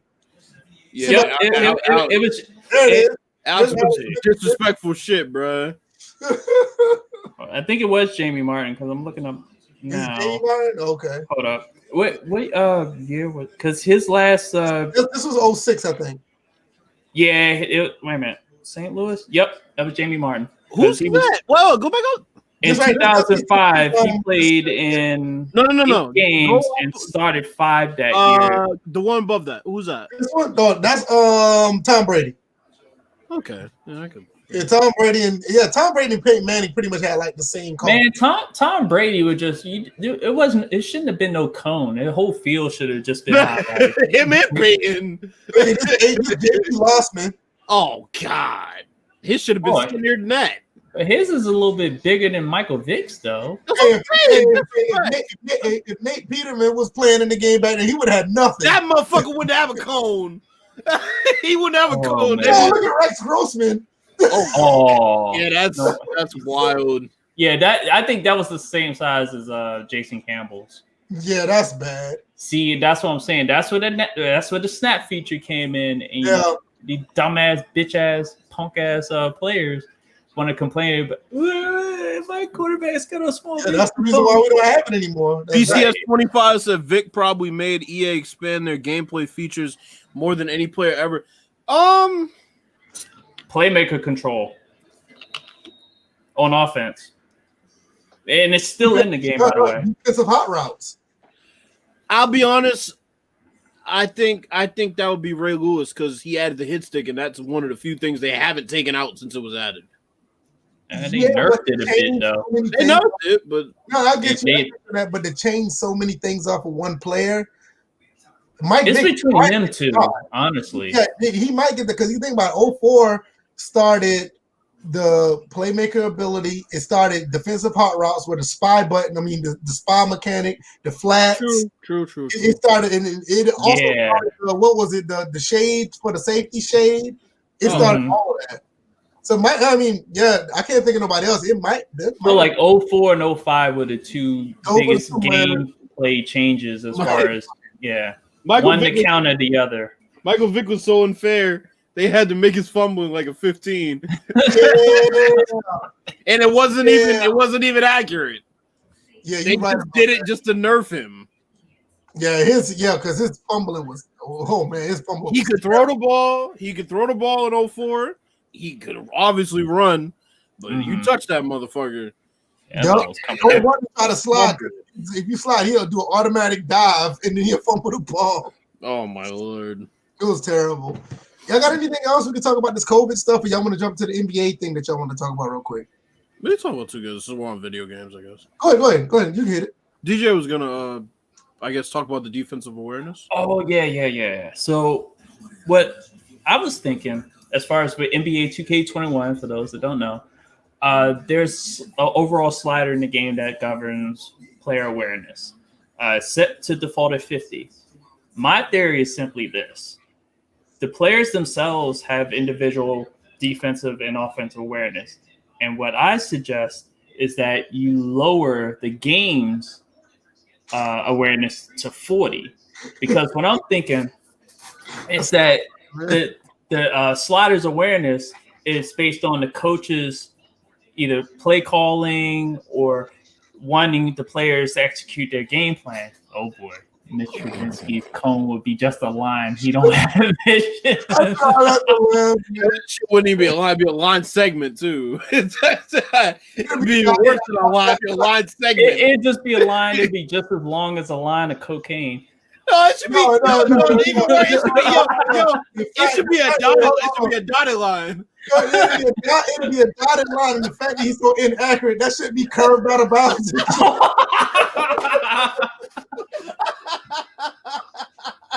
What it'd be, the curve will automatically go to the open space on the field. Because he always throw it inaccurately. So somebody could be open, but the curve will go automatically to the open spot on the field. His line would somebody would mistake for Morse code. Right, like, oh my god, like help! Sorry, man. I'm about to get sacked.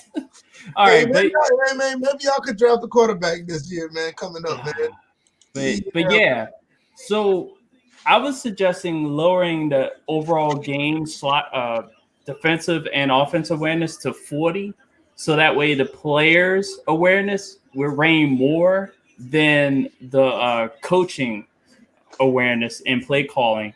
And what I was finding out is that the individual players will start to stick out a little bit more within the execution of the plays that the coaches call on the court. So here's what's unfortunate. I had the defensive awareness at 37, and they were playing like shit. I put it up to like 55, and they're playing pretty good. Not too high above default. Now, offensive, I'm still trying to figure out exactly where to put the offensive awareness. Because the thing with that is it seems like that literally just affects like how often they realize whether a guy is open or not, more than anything else. Play discipline really governs, how close to the system they play. I guess because that's like a player tendency, play discipline. So if you lower it, then they're more apt to look for their own shot and go against the coach's pace of play that he wants to play at. So for certain players that are one-man fast breaks, you put it down low. For centers, you put it high, obviously, because they're not dribbling the ball down the court, right? So that's the thing. It's like it affects like who brings the ball up the court and how often they look for like an early shot or things like that. How often they look for their offense. So I mean, play discipline would be lower for most superstars, I would say. But yeah, the offensive awareness, I'm still trying to figure out. Defensive awareness on next gen, though, yeah. If you put it lower, it seems like it doesn't work. I'm gonna try it low, like not so much at 40, but maybe like a little bit lower than that, or like way lower. But we'll see. I just don't think it works on next gen. I've tried it. See, and that's the thing. We already have our favorites when it comes to next gen and current gen. Yeah. For me, I'm playing it on current gen because the defense is a little bit better overall because a certain person, OG, govern the defense on current gen. So I'm sure you're enjoying those adjustments they make because they sure as fuck don't make any on next gen. Is another thing. Yeah, that now they can defend the pick and roll and they make no adjustments if your guy gets hot. Meanwhile, the people on current gen always were able to defend the pick and roll, maybe like once or twice. So, hey, G-Rob told me to check the Discord, but before I go there. Oh boy! Before I go, I haven't gone there yet. I'm in Spectacular's Pooh Discord right now. Oh no! And he has this thread called Benton. I'm just gonna read what this dude put on. I don't know the context. I just thought this was so funny. Oh Lord! This dude said, "Yeah, fuck the holidays and fuck this dick ass job. Straight up, slow ass people always needing help. They send me to them." And when I don't know their route at all, they expect me to be of any use whatsoever. These people are fucking idiots. And now because I get done work at 6:30, I woke up 12 hours ago and I'm actually not supposed to be working for that goddamn long. These motherfuckers know that. And just that for once, maybe they might treat me like a human being. Nah, I was dead wrong. Fuck this job, straight up. I'm living. No, I'm looking at it right now, and it kind of sounds like the job I had. Where is it though? Where is it in the Discord? It's in Pooh's venting. It's in the venting category, but I kind of understand what category. I don't see no venting category. Where the fuck is it? You gotta scroll down a little bit more. It's a mean face that says venting. If you go, not ours. It's not ours. I'm not in his. Yeah, that's because the thing is, if you just read it, this shit just sounds funny as fuck. Oh my lord! He said, "Did you have?" He said, "I thought you had time off." He said, "No, I only took yesterday off." My dick ass job is what was funny to me. Dick ass job. He said, "Well, to be fair, that's the life of a delivery person, but I will admit it's kind of messed up that he didn't give you a route to get familiar with the area at least." He said, "This is a daily occurrence. It's act like they don't want to help me with these people. Then I'm out there wasting my time. I can't get back. This whole day was wasted, and it pissed me off the most." You know what? I had a job similar to his. I know. I'm not laughing at him. I'm laughing because that's how I would view like a lot of my routes that I was doing back in it was like tail end of 2018, beginning of 2019. You know, going in between like one day doing routes in Washington D.C., other routes in Northern Virginia, other routes in almost to the eastern shore of Maryland. Baltimore and almost out towards Frederick, out to the west, and it was only those. But a lot of those people that I would be doing deliveries for, there were some people that legitimately needed help in their setup, but there were others that wanted the world, that they wanted you to put together the whole world for them when all you had was 30 minutes. It's just like, sorry, I can't put together your whole mainframe on this phone, sir. You're gonna have to get your IT department to work on that because it's just like, yeah. I seen that. The one that G-Rob put up. Yeah. I seen this. I get what dude was saying. I found myself venting like in space some days because some days it's just ridiculous. Bills, look at your boy, man. Look at your boy, Mr. Trubisky, man. Look at him. The dude across the middle, wide open. I told you he can't throw to his left. I told you this. Bro, there was a video on Twitter that was a montage of him throwing to his left. Some of the worst throws you'll ever see. No, but dude is wide open in the middle of the end zone. He just throws it. You don't see that? Look. See, because I can't. Hold on.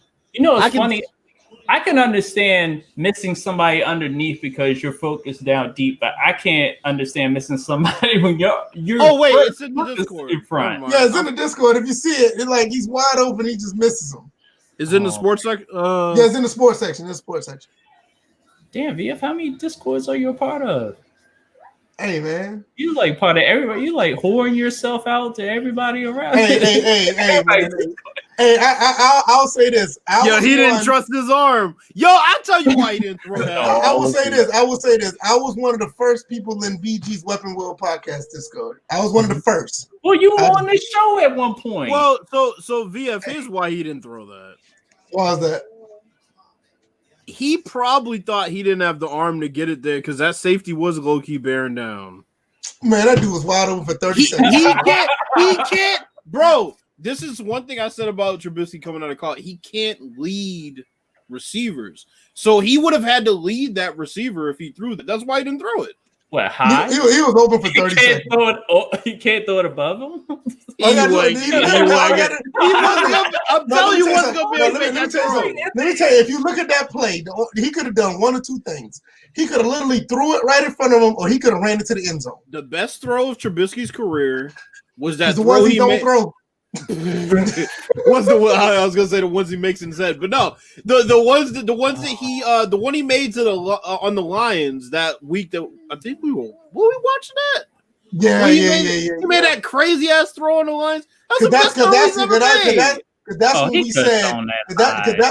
when we said that Mr. Trubisky only plays well when he's not on TV in prime time. Yeah, I remember but that. he can't. But he really can't lead receivers. He can't do it. He physically can't do it.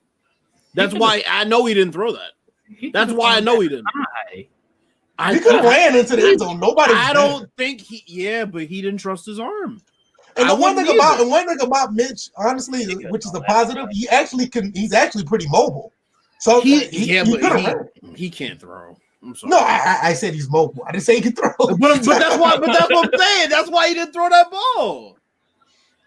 Well, we just got off the topic of 2K, man. I'm so sorry. Well, man. we're done now. Yeah. It's a great game, but if you're Subliminary was saying try it at 15.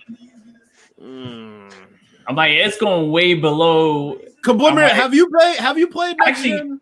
You know what? I have done it that low, even lower. It gets a little too screwy. Players don't have that much. It doesn't have that much control. Doofuses. Yeah, the doofuses. Like you got players, like everybody becomes a ball hog all of a sudden. That's what happens. It's weird. Like the reason why I said it 60, not 60, but at 40, I said 60-40 because you want the players' awareness to override the coaches. It's because you want the system to still be ran and the players underneath the system, their individualism comes out more. But you're still organized. But this is why I do rosters, because like they have shit that addresses it. So like whenever I'll just end up adjusting my sliders to, counter it. Because they have a tendency that says dish to open man. Dish to open man literally is how often they pass it to the open man. So I mean, oh boy, what's he taking now? Madden 18? His son was reenacting that old arcade game, Rampage. Yeah, he's climbing up the I saw him. But no, I mean, yeah, so the ratings really help, honestly. The ratings and the tendencies, but I just don't feel like that's a good question. What should consistency be? Keep the offensive consistency on 50. Put the defensive consistency on 100. And my logic behind this, I talked to DJ about this preliminary. What I said was there will be times where the defensive effort isn't there, like isolated nights. But because 2K doesn't really have a way to display that. Oh yeah, like somebody having a defensive off, right? You almost have an offensive off. Exactly. You almost have to put it at 100 because if you don't, then their display of having an off night is just doing dumb shit, which isn't really. They don't have a way to display lack of effort. I'll say that would go into the hustle rating, which I've also been tinkering with that. So it's like, I would put defensive consistency at 100. That way you'll get the best branded defense out of the game. Offensive consistency, I'll keep it 50. You'll notice that some teams just have off nights, which I've noticed, which is a good thing. There's nothing wrong with a team having an off night, and then the next night they come and kill you. So, what? Then why not put defensive awareness up? Overall defensive awareness up to 80 or 90 if I've been tinkering with it up there, but the thing with that is I don't want them to abandon conventional wisdom and be too anticipatory about what they think they're going to see, and then they end up not seeing it. So that's what I'm saying. It seems like there's a fine balance that I have to find because, like I said, Czar's sort of thrown the defensive awareness slider into flux because now it does different shit now. It means different things, and no players have on the game defensive awareness like in the editable sliders. They only have consistency. So that's the issue. And I wish they just had pick and roll IQ, but they don't. They have help IQ. They don't have pick and roll IQ. So that's another issue. And then the help defense sliders, another issue. It's just a whole cavalcade of fucking problems that I didn't have on current gen. I just had my sliders I'd go into every year with, and for the most part, it wouldn't change. And like I said, defensively, they don't really make any adjustments. even on Hall of Fame, it's just it's disappointing. I mean, you see slight adjustments, and I kind of get what he's saying about going through different methods of slowing a guy down before you flat out double team. But I want those adjustments. Yeah, I mean, the thing is, it's like I feel like with double teams, they should. I feel like they shouldn't come too early.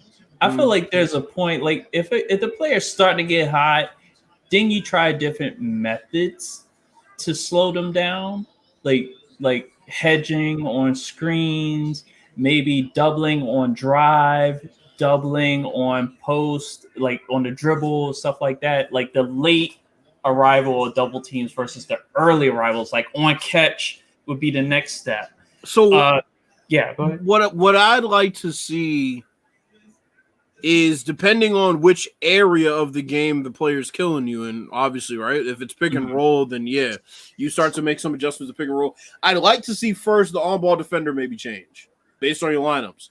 And that's funny because I remember that for certain teams, like if he had a Kawhi Leonard, he would eventually be guarding the hot player. Like they would make that switch. That was there, it seemed like a couple of years ago, and it seemed like that you don't see it as much now.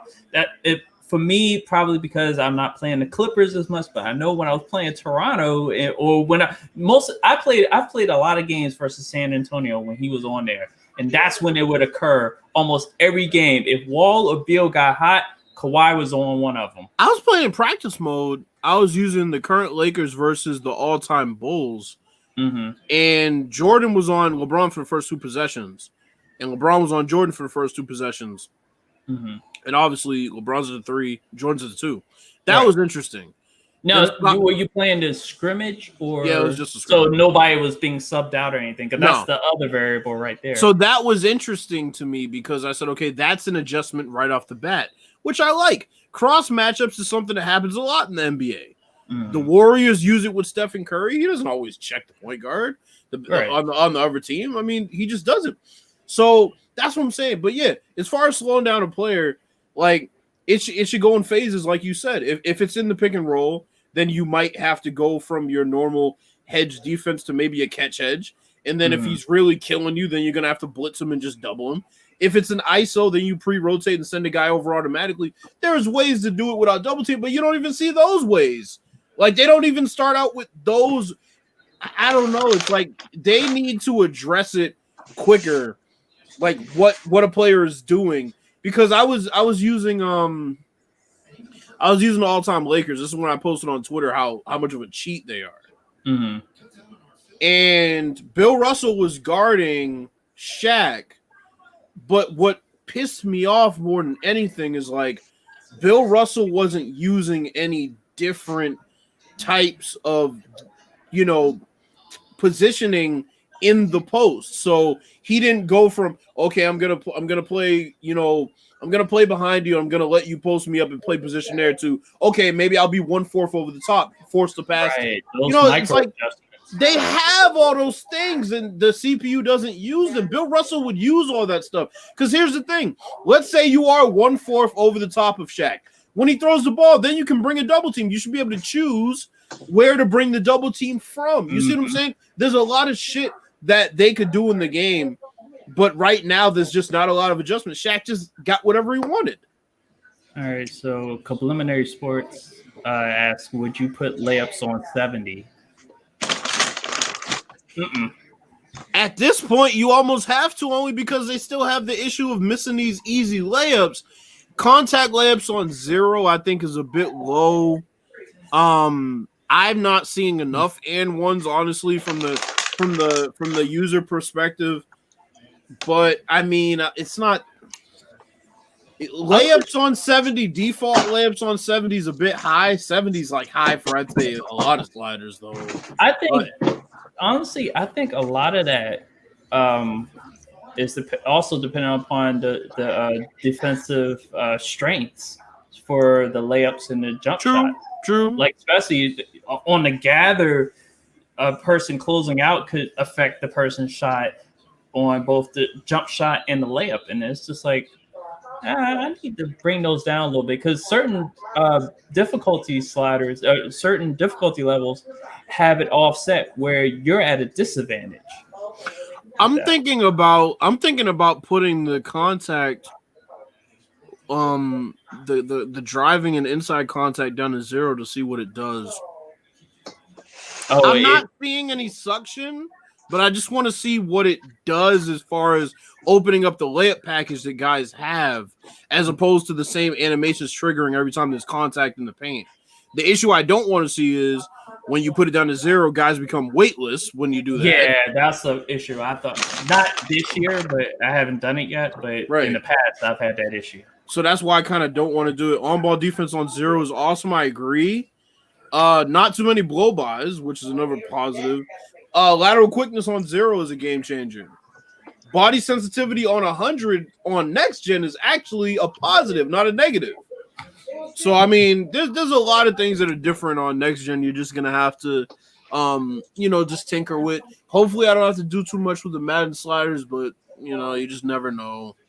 Honestly, I'm almost certain that you have to do something with them. I'd be highly surprised. Yeah. I mean, I like to play the game on default just to see, and I get a pretty good experience. But I know if you play with sliders, you'll get like more animations, more different outcomes, things that'll work out in, the logic favor where things are just more logical instead of just, oh, this happened, this is okay. Tackling on 0 is something I'm trying immediately. Yeah, that'll be interesting to see how that plays out because next gen stats and everything. But 2K is, it's a very interesting game to work on sliders because so much of the roster just goes hand in hand with it, and it's almost like doing it halfway. If you don't do a roster, there is a way to get by on it, and I do notice that this tendency person is a bit better than the last one because I've been using the injury-free roster, and I haven't made a hell of a lot of adjustments, but I made some. And so far, it hasn't played too bad. So we'll see what this tendency person has. They're just not starting out, so I'm going to be easy on them for now. All right, DJ. What's up? NFL COVID. Ooh, what the hell is going on? All right, we got teams with no quarterbacks. We got teams that can't play in their stadiums. We got a team that don't have a quarterback that's going to go up against the undefeated team. What the hell on a Wednesday? Yeah, on a Wednesday. Originally, it was supposed to be Tuesday. It was supposed to be Sunday night game. And then Sunday, there was supposed to originally be a Thursday night game. That was supposed to be the most watched. Wait a minute. Wait a minute. Thursday to Saturday. Hold on. Tell me. Ravens Steelers supposed to be a last Thursday night game. Yep. Yes. I thought it was supposed to be a Sunday night game. No, it became a Sunday. It's supposed to be Thursday. They pushed it back to Saturday. Then they pushed it back to Sunday. They literally pushed this game almost a full week back, and I think it's even in more danger now because as they were getting on the plane, they were being told there are 2 more people tested positive. It's just like, what the fuck is going on? Like, okay, with Baltimore, what initially happened, I think one of their position coaches was violating the mask policy or whatever protocols. So he started the whole thing, and then everybody on the team. So he the Rudy Gobert of the NFL. Pretty much. What gets me though is the fact that like Baltimore gets like a whole week to get their shit together, and Denver they're like figure it out. They're like Denver, figure it out. You don't have a quarterback. Who gives a fuck? Baltimore. But see, this is what I was saying. I said this in Discord. If this wasn't the Ravens and Steelers big time rivalry game, it was either like, yo, you're gonna put that third string quarter or a receiver at quarterback, or you're not gonna play at all. But this is the Ravens and Steelers. They're trying their best to hold that rivalry up so they can play. But you know what? Oh, good. I was gonna say, on the surface, the way I feel like there's definitely not same energy being used between the two teams. And VF, you pointed out the whole rivalry thing. But the other thing that they've said, and I've kind of I can understand, is that it was one position on Denver, one position group, even though quarterback is the most important position on the field. But apparently 4 of those quarterbacks didn't understand that. So that's why the league made them play with a practice. I can understand that. Wide receiver who was working in sales just last week. But here's what's unfair to the Steelers is that they forfeited their bye week because of somebody else. Because of somebody else's bullshit. The Titans. When that Tennessee, Tennessee. So they forfeited their bye week for somebody else's bullshit.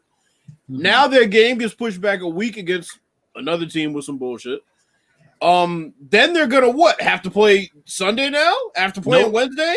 They're playing Monday. It's against Washington. The game that I was looking at. That's still too fast. That's still too fast of a turnaround. That's what I'm saying.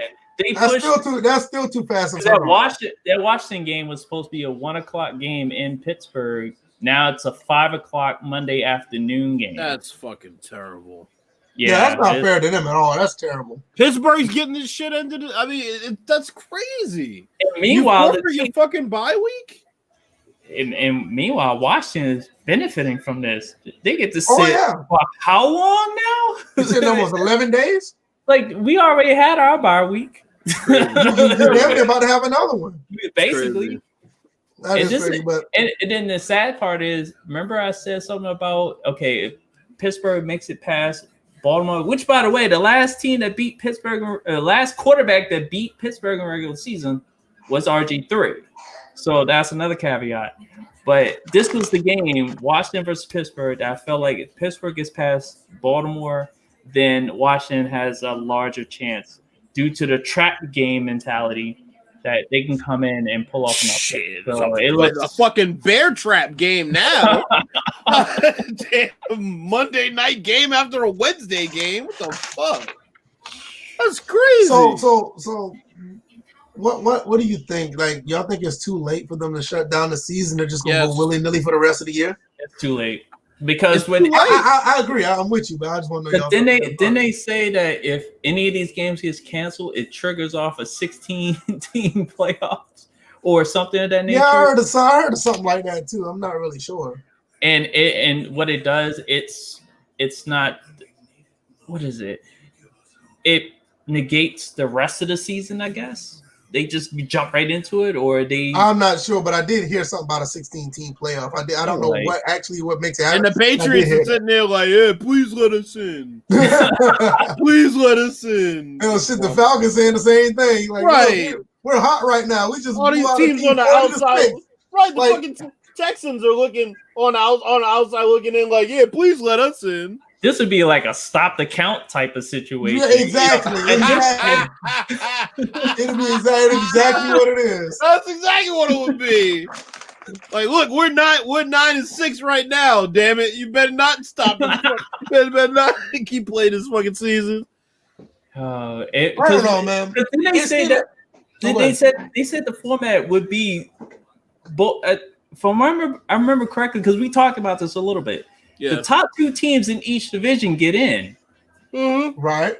So Washington and New York would get in with 4-7 records, and the rest of the teams would be ass out. They don't care if you was like 9-6 and 3rd in your division. You're gone.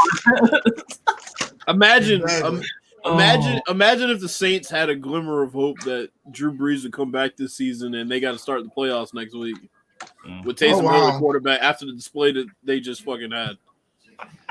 Man, you talk about a league in flux. You got Buccaneers trying to figure out Bruce Arians' shitty play calling. You got the Eagles trying to figure out Doug Peterson's shitty play calling. That game yesterday. You know what I've seen that is very bizarre to me is like, I don't think people understand the difference between the NBA and the NFL. In the NFL, because in the NFL, a lot of why teams play badly or really well is play calling. Oh, I agree. In situations. Look at the Falcons. Look at the Falcons. Yeah. Look at the Texans. Yep. In the NBA, it's players winning games a lot of times. It has turned into that. It wasn't always like that, but NBA turned into that. And I'm not saying it's a bad thing. I'm just saying that's how it evolved. But that's what I'm saying. So it's like when you look at a Carson Wentz who's been sacked more times this season than any other season in his career, and still has 4 games left. And they're talking about his performance, and yes, he is missing some throws, but let's be honest. I mean, the play calling is shitty at best. When you look at Tom Brady, who is having a pretty good season for anybody not named Tom Brady, everybody's talking about how, oh, well, Bruce Arians has buyer's remorse. It's like, yeah, but you're chucking the ball down the field in obvious situations where you're going to take a shot. If you sit and look at the play calling, it's not good. Those are all contested throws down the field. They're not open. That's by design. It's a shot play. That's literally the only route you can throw, or you have to escape and throw the ball away. So shit like that, that's what makes these quarterbacks look like they're playing piss poor. That's not really what it is. It's play calling. It's play calling, and that's why when everybody's hammering Carson Wentz, now I'm hearing, well, Jalen Hurts going to get more snaps at quarterback. And didn't what's his name kind of shoot that down in commentary? Who? What's his face? He could be a GM. Louis Riddick. Yes, Louis Riddick. He shot that down. It was like, if you put Jalen Hurts in there right now with the way the team is as it is, you're gonna get the same shit. Right. No, you'll probably end up losing the team completely at that point. But Wentz went from an all-pro line to what he currently has, and he has no receivers. Like, he has the hero ball. That's what they're saying. The reason why he's holding on to the ball too long. The reason why he's scrambling. 6 times. He still has 5 games left in the season. And it's like receivers aren't getting open. I'm starting to think that's more effort level. No, he's holding the ball too long. I think the receivers are not putting any effort. And they had Jeffries in there over what's the other big receiver that they started? Not Rhaegar. No, there was another Fulgham. That was Fulgham. Yeah, an exact replacement to Jeffries. Jeffries is in there. They were talking about the fact that, he doesn't run well for wide receiver. I'm like, he's a tall receiver. You use him on 5-point plays. Carson Wentz down the field. Carson Wentz is. Let's look at Carson Wentz and be honest about this when we talk about his play, the way everybody's like psychoanalyzing. Mm-hmm. Carson Wentz is a guy that's had a bad back, a bad knee, no receivers, concussion, an inconsistent run game, concussion. So what do you? I mean, yeah, he's gonna miss throws. Yes, he's missing throws. We can all agree he's missing throws. But for them to say like, well, what's wrong with the Eagles? Well, it starts with Carson Wentz. No, because we talked about. I never said he was a problem. I just felt like not you. No, not you. I'm saying. No, he didn't. I'm just saying. I just thought he couldn't never stay healthy. That was a problem. But like we talked about this, we're like, Carson Wentz went from zero blame to it's literally your fault. And the thing was, it's like, well, where were y'all when it was actually time to discuss him as perhaps not playing up to par when he actually had a roster around him? No, you want to talk about it when he's already down. The sad part was it seemed like he was performing better when he had less weapons around him. You think so? No, but it hasn't been as bad as it is now. The weapons. Yeah, that's what I'm saying. No, I'm like, he has a lot of weapons around him, and so I don't put the blame squarely on. I wouldn't put the blame squarely on Wentz. I look at the play calling. It's like. And the fact that they don't have a run game. Miles Sanders is not the true running back. Because you look at the opposite side of that game. What's the name? Carson what's his last name? Carson on the Seattle. Not Harry Carson. Harry Carson with the Giants. Chris Carson. Yeah, Chris Carson. Harry Carson was the linebacker for the Giants. The way he ran the ball on that touchdown run, I was just like, man, if he was in Eagle Green, then Carson Wentz would be a better quarterback. Well, didn't they try to get what's his name back again? Jordan Howard? You're too late. Once you discard a player and let him go away for a while, they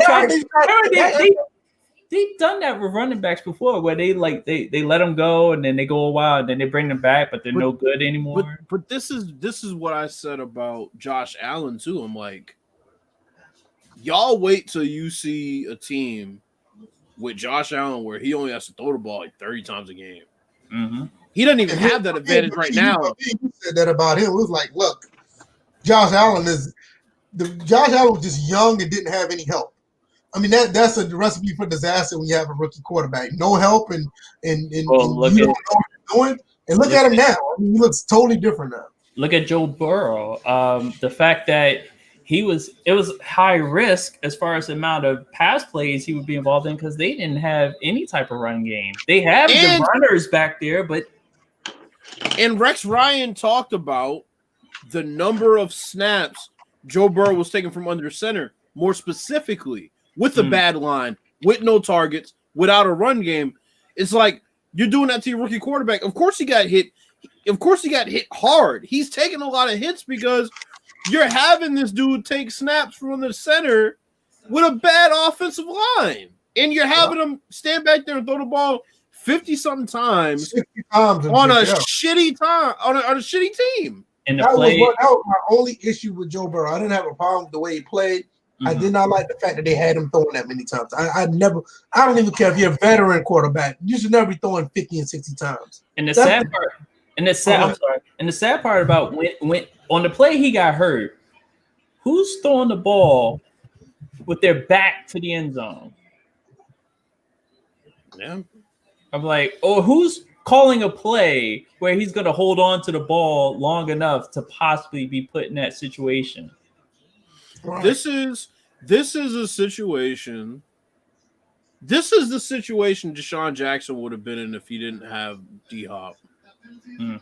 Deshaun Jackson, his rookie year, got sacked like 62 times. Yeah, he did. Wait a minute, you're saying Deshaun Jackson? Or No, Watson. I'm sorry, Watson. Deshaun Watson, his rookie year, got sacked 62 times. Like, I mean, what's that? I mean, that's fucking damn near 4 games. That's almost breaking David Carr's record. It's almost 4. Well, David Carr had like 70 something. I want Carson Wentz about to break that record. Yeah, I think David Carr was like at 68 or 72. It was one or two. Carson Wentz is in week. Well, we're in week 13 now. They're in week 13. He's played 11 games. He has 5 left, and he's been sacked 46 times. Yeah, he's on pace of breaking 60 at least. Like, they can't say, oh, well, he's just holding the ball too long. 46 times ain't all holding the ball too long. They got Washington in the last game. The way Chase Young was playing this week, good luck. But see, you got Fuller, and I like Fuller. Fuller has taken strides to be a better receiver. He's not a number one, but he exceeded my expectations because I thought he was just going to be a little bit of nothing. And I think me and Bill's both talked about it. It's like, he has to step up because Hopkins is not there anymore. But he did the best. I think he's done the best he can when in that position because Fuller's not that guy. He's juicing. That motherfucker got suspended. Now we know why. We know why that motherfucker had 8 touchdowns. I was like, yo, this motherfucker. How in the middle of a pandemic you're juicing? I was like, yo, this motherfucker's out here balling. Motherfucker out here damn like they're testing for everything. He's gonna be like, well, they won't be testing for this. Yeah, well, guess what? They were. They caught your ass. Motherfucker was in the stall with a needle, like, I'm about to get this money. He about to get this bench. We got some good news and some bad news. The good news is you don't have COVID. The bad news is, what the fuck is this you've been using?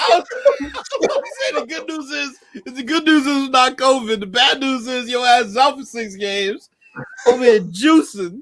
That's just how they said it. Like, what the good news? They'll say it so calm too. Like, well, full of the good news is you don't have COVID. The bad news is what the fuck you been taking? And even worse news, you're dumb as bricks. You better off having COVID, bro. You could have stayed out for. Jose Canseco ass. You didn't get out for a couple of days and said you was all right. Man. Right. You could have took another test in 2 days, would have been good. But no, you had to take this shit. Now you're out for 6. Man, you know what? It'll be just as bad. And it's going into the video I shared in the DM on Twitter.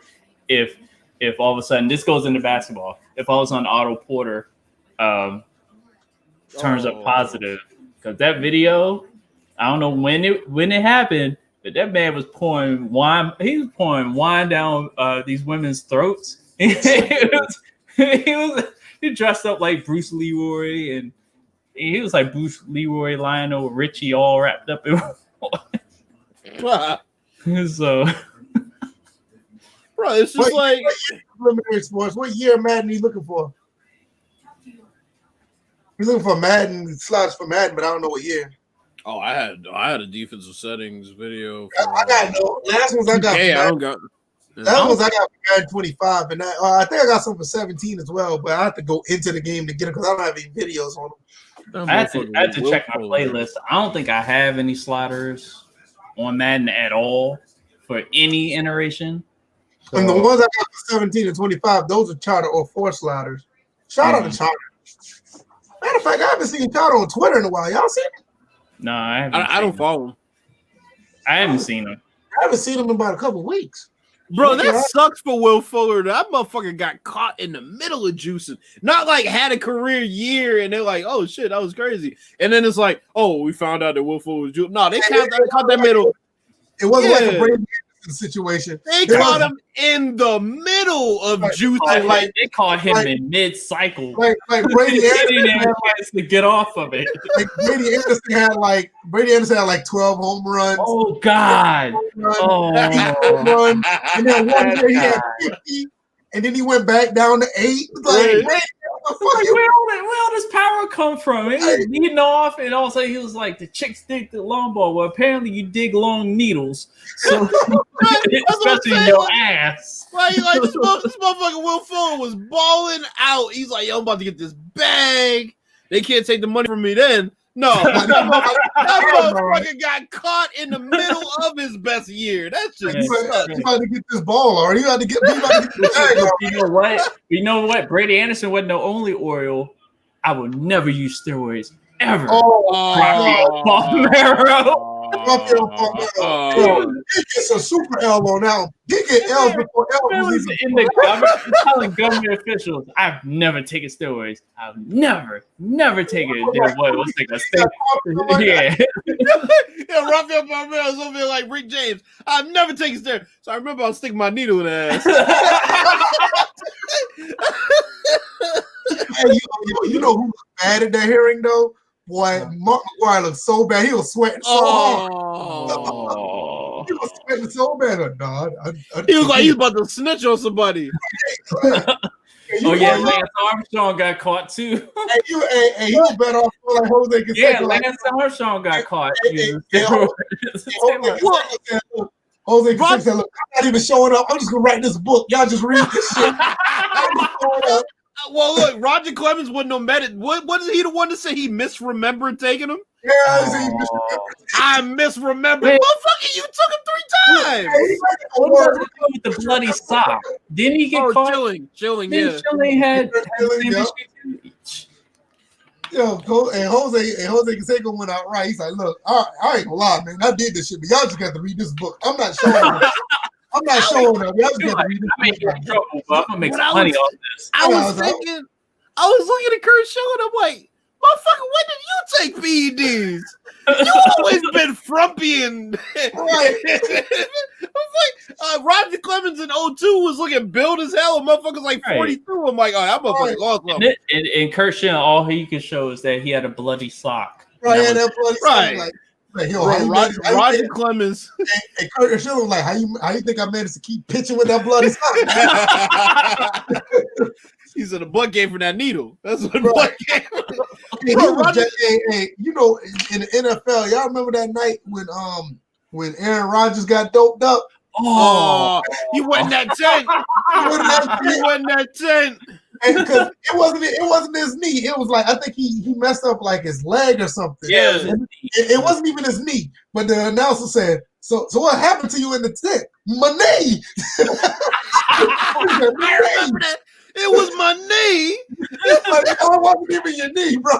That motherfucker. They gave that motherfucker some medicinal marijuana up in that bitch. Hey, here, smoke I this. gotta find that, man, before we go. I gotta see if I can find that shit. Was too funny. My knee. I remember that shit vividly. That was the Bears game where Cool Mac was fucking killing them. Yep. He was destroying them. He had like 3 sacks, like a forced fumble, a pick. Shit was crazy. Roger that motherfucker was 42 years old, and he had like 26 wins or 24 wins and like 6 losses, some shit. Like a 2 ERA. I'm like, motherfucker, he was old as shit. Then on Tampa Bay, I knew he was juicing. Not Tampa Bay, Toronto. I can't. Oh, that's not it. I'm gonna find it. Skinny Roger Clemens was throwing gas back in 1986 when he broke that damn strikeout record. I mean, he's still one of the greatest pitchers of all time, but I mean, we all knew what time it was back then, man. I mean, we all knew what time it was. Everybody was on that shit. Hold on, here it is right here. Everybody was on that shit. Everybody was on that shit. We knew what time. Money. He said, "Money." Your shit was his voice went up in octave, but let me see. It was like, so you played the rest of the game high? You damn right. Aaron, what happened on that play? Money. All right, look, here it is right here. Oh God. Nothing when you come back. He's laughing. Big games, Aaron. How do you put this one into words? Well, it's hard to. It is, but it's the Bear Packer rivalry. So what? Something really catastrophic injury. Why is he so ecstatic? Look at his eyes. Did all the tests, and then I was, the adrenaline started going. The adrenaline started going. Oh, you can feel this. You can feel the adrenaline, all right. Here it is. Here you go. What was the injury? My knee. My knee. It wasn't your knee, bro. This motherfucker. Look at his eyes. Off the field in the second half. I went in the locker room. See, and that's funny because most people, when they look in different directions, it's a slow movement. His was I'm listening to the tone of his voice. Aaron Rodgers don't talk in that high of an octave ever. He is lit, bro. Aaron Rodgers is usually calm, cool. He's docile. He's docile. Bro. We better be careful how much of this NFL footage we use. Oh, man, shut up. I'm just saying. And NBC. No, okay. Disclaimer: we are using this for educational purposes. Exactly. We are his level of high in this highlight. It was a highlight. The winners don't use drugs. Well, winner, he did win, so he did use drugs. Just say no. Look, he is lit. Look at his eyes. Look how he's off. Here we go. Look at him. I went in the locker room, did all the tests, and then I was in our indoor facility trying to get it loosened up. He don't even know how to put sentences together. That's what I'm saying. Hey, watch as you ask the question. Now watch here you go again. What was the injury? My knee.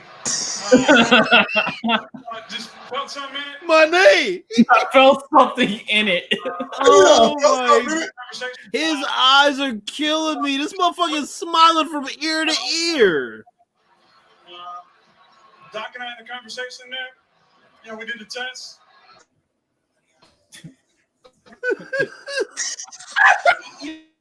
Oh my Lord. Oh no. That motherfucker's high off that shit, man. My knee. My knee. But it seems like it's suffering. We can spark it and get things going if we just put together a couple drives. This point, with the field goal, and then guys gotta make a plays. That's what we said in the huddle. We got to make some plays. Gmo had a great catch, and then Randall, ran about 80 yards for a touchdown. It was pretty special. How confident are you that you're going to be ready for next week against the Vikings? I'll play next week. Congratulations. You sure?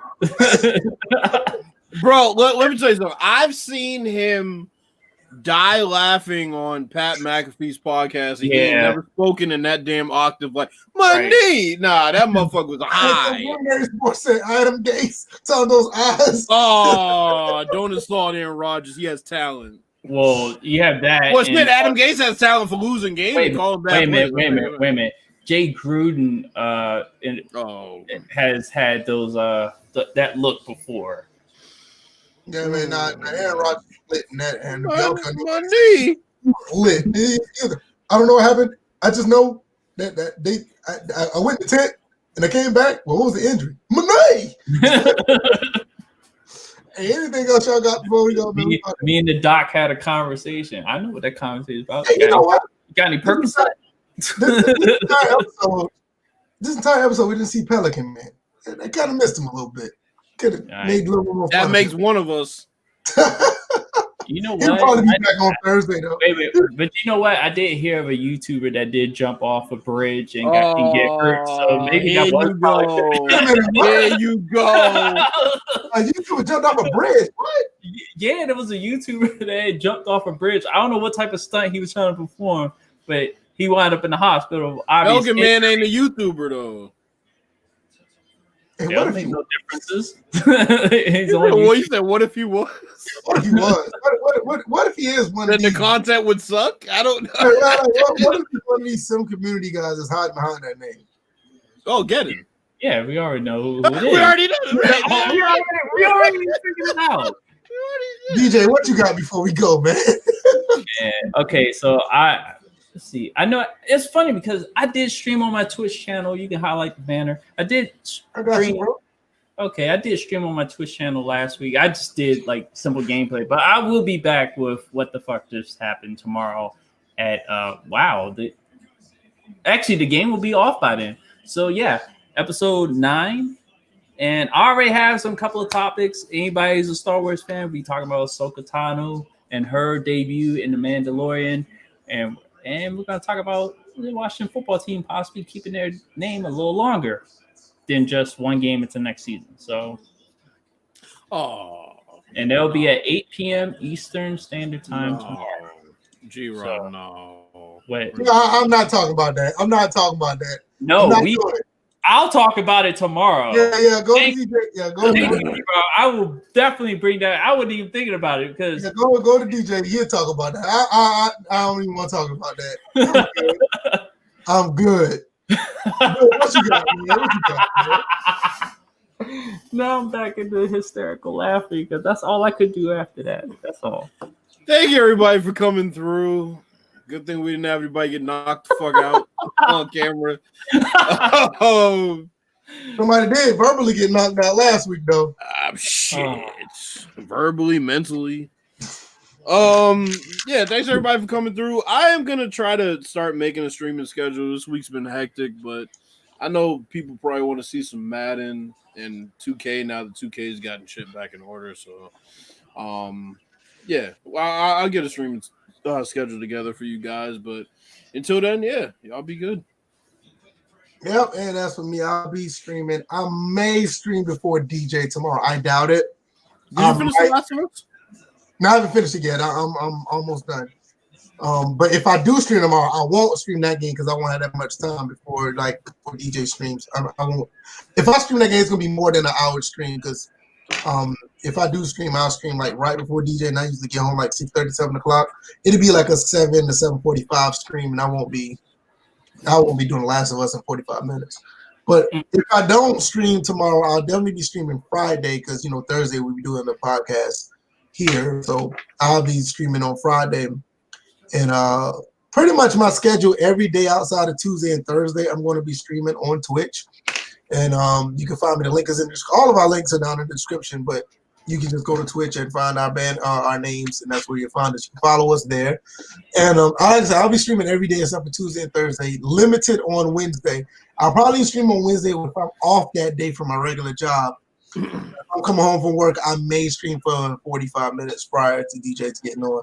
But other than that, shout out to everybody who's been supporting, not on the channel, DJ's channel, Bill's channel, supporting our Patreon. Appreciate that. People who've been downloading the podcast, that's cool too.